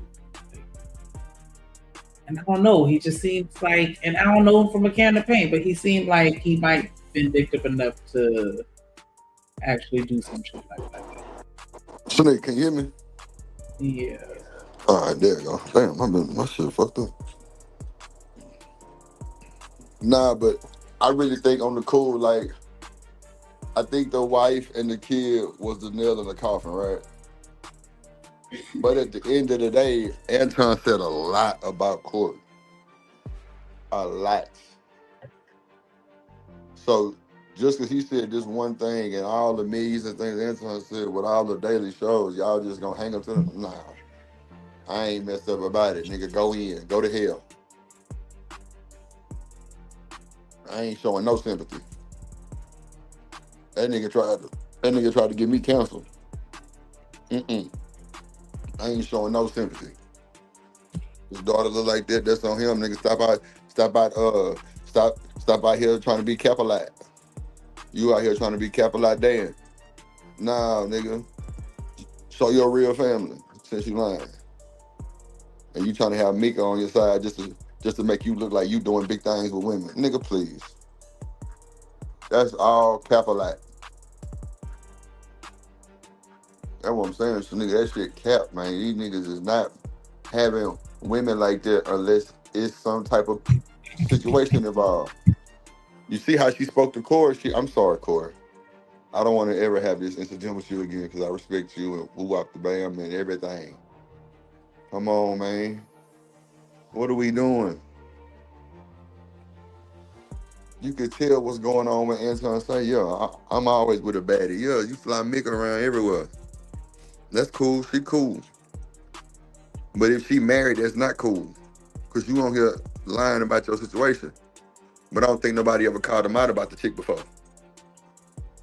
But they've called him out about other different shit. So, I mean, I don't know. It's like on the cool, you can call somebody out and it's true. And the people will still be there. Straight up. Mm-hmm. They'll still be there. That's a fact. Because Derek Jackson is a prime example of that. Who? Derek Jackson, that relationship expert that was always talking about how men should be treating women, and then he was out there dogging his wife out. Like, and then do you think that he lost his following? No, because he still got other people subscribed to him. Supporting everything. Women. Supporting and everything. So, you know. That's why I say I ain't got no sympathy. These niggas gripped in the line, and now nigga you done got exposed on some shit. Now you want to call suit. Nah, nigga, it is what it is. I'm standing on that. Nigga, you asked for all that, nigga. You did the most. Hypothetically, right? If he does file a suit, you think that that's going to change the way people look at him? Oh, yeah. But that'll mean that they're not going to... See, it's going to change the way people look at him, but they're going to keep coming now because they think it's going to be some extra bullshit. Because now anything can happen on this nigga show. You know what I'm saying? Plus, he going to talk about it. It's going to be the hot topic for like another month if he's suing. You don't think so? Yeah, I do. I think people will definitely be paying attention. I don't know how long people will be invested in it, but I guess it depends on how they play it up. Look how they doing it now. Because I was just gonna say, because she's definitely playing up this minor card. Like, people children get talked about every day. Like every day, bro. What are we talking about? I called my cousin baby ugly the other day. Every day, B. Like, what are we talking about? Everybody get picked up. I don't know. I'm just saying, I don't think he should have talked that talk and not expect hell to come back. I don't know what you was thinking about, G. Now He you over definitely there can't be crying out and here shit. popping his shit, acting like he is this big tough guy if he do this lawsuit. And Yeah, I then know that much. and then said he would beat Corey Holcomb, man, and then go back and say, I ain't out here protecting no thug. I ain't out here protecting violence. Nigga, what? You just said you would dog walk Corey. That's what you said. I would beat his ass. But you not out here projecting violence, bro? Come on. That's how I knew it was a bunch of bullshit. Like, bro, you niggas ain't gonna contradict yourself. That's why Anton gonna be the bad vibe. He the bad vibe. I don't see nothing but cap a lot and him being scared. But I guess the question that what I really want to ask is, do you think he's cancelable at this point? Anton or Corey? Yeah, do you think he's too big? Either one of them. I wasn't really asking about Corey because I feel like Corey just already, like, he would have been canceled by now. I feel like if that were possible. The people that rock with him. But I was really asking about Anton. Do you think Anton being cancelable? I don't know, Sonny. That's a good question. I don't know. I think anybody can be canceled. I thought y'all was saying like academics. You don't think he could get canceled? Because I thought that little bullshit. That Discord. I thought that whole thing was going. It didn't really seem to, maybe like a trip over a stone and then stumble and then go back to walking again. Like, it didn't stop him. What you mean Discord? When he was when they was talking about sending a woman to that little boy house, and then the other dude had done made the little some academics. Yeah. He wanted to drink the white milk or my milk, or, like I thought that would have done it. Right. No, Like, you're bruh, right. not in the R. Kelly P. Diddy. And it made it even better for him. Right. So that's why I was like, do you think that Anton is on that level to where, No. because he can do the cancer? See, I think he can be canceled, but if he own his own brand, he can't be canceled. Because he run his shit, not somebody that's employing him. Yeah, but I mean, you don't think he relying on sponsorship? But he only got that one, right? I don't know. I'm just in general because I don't really follow him like that. So that's why I'm like, I don't follow neither, but he pop up on my timeline every now and again, and sometimes I look like, what is this nigga talking about? But yeah, that's about as far as I go. So I don't know who his sponsors are. Maybe I feel like T. Shipley is everybody's sponsor, like, so I'm sure that's one. Oh, okay. Well, that's all I know. No. But I'm just saying though, like, I think, I don't know. That's like, I don't really know how huge he is. Like, I know he big, but I don't know how huge he is. But see, like, Charleston White didn't get canceled, so I don't think they'll cancel. Sure. What you think? Well, they get. It's hard for me to say because I don't know his audience and how diehard they are for him, and so I don't know. What up, JD? I've been seeing a lot of videos where they were cooking Anton more than videos of people getting on Corey. I've seen both, of course, but I've also seen a lot of smear videos against Anton too. Like, I know he definitely has his core set of ops. But I don't know. I think that the bag chasers might stick around. I think that's come through, huh? Yeah, because they probably feel the same way. Like they want to be a corporate thug. Oh wow. Not a corporate thug. Yeah. Shit. Yeah, like, I wear a suit to work every day, and I live in a neighborhood with security guards, and but I still, in my mind, I'm a thug. Nah, for real. I got you. I don't know. Man, we've been streaming for a little minute, 4 hours. We finna get up out of here, man. Hell of a show. Appreciate everybody at the panel. Thank you for the support from Toya and BJ. Love y'all for that. Shout out to Shanika. What's your final words? It's okay to be you. And you too. Nah, that's solid. I ain't gonna hold you. That's real. Make sure y'all go subscribe to all the links in the chat. Make sure y'all go subscribe to Trust, Kojak Gaming 313.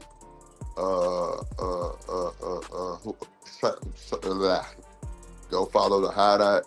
Go follow Shanika Page. Go follow all content creators in the chat. Appreciate all the top mods in the chat. Kojak and them, everybody that came and slid through and chill with your boy.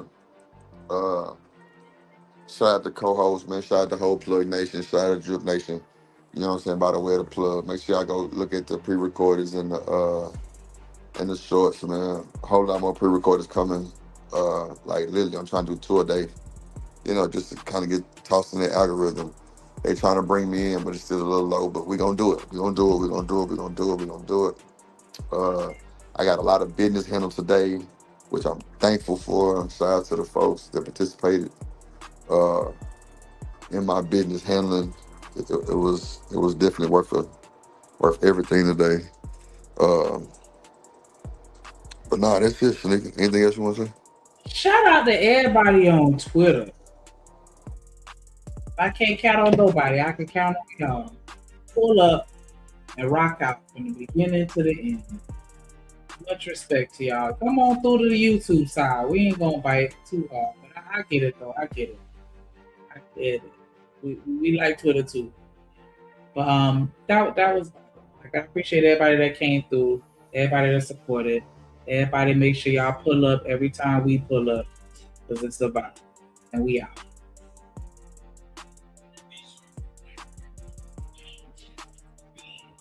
Hey, say gang. You little thing. Hey, you saying? You little thing. Hey, we ain't playing man. Hey, you little demon. Hey, you little demon. Hey, you little demon. You little, ooh. Damn, no, Cole, you get in here. Oh, you better not do it.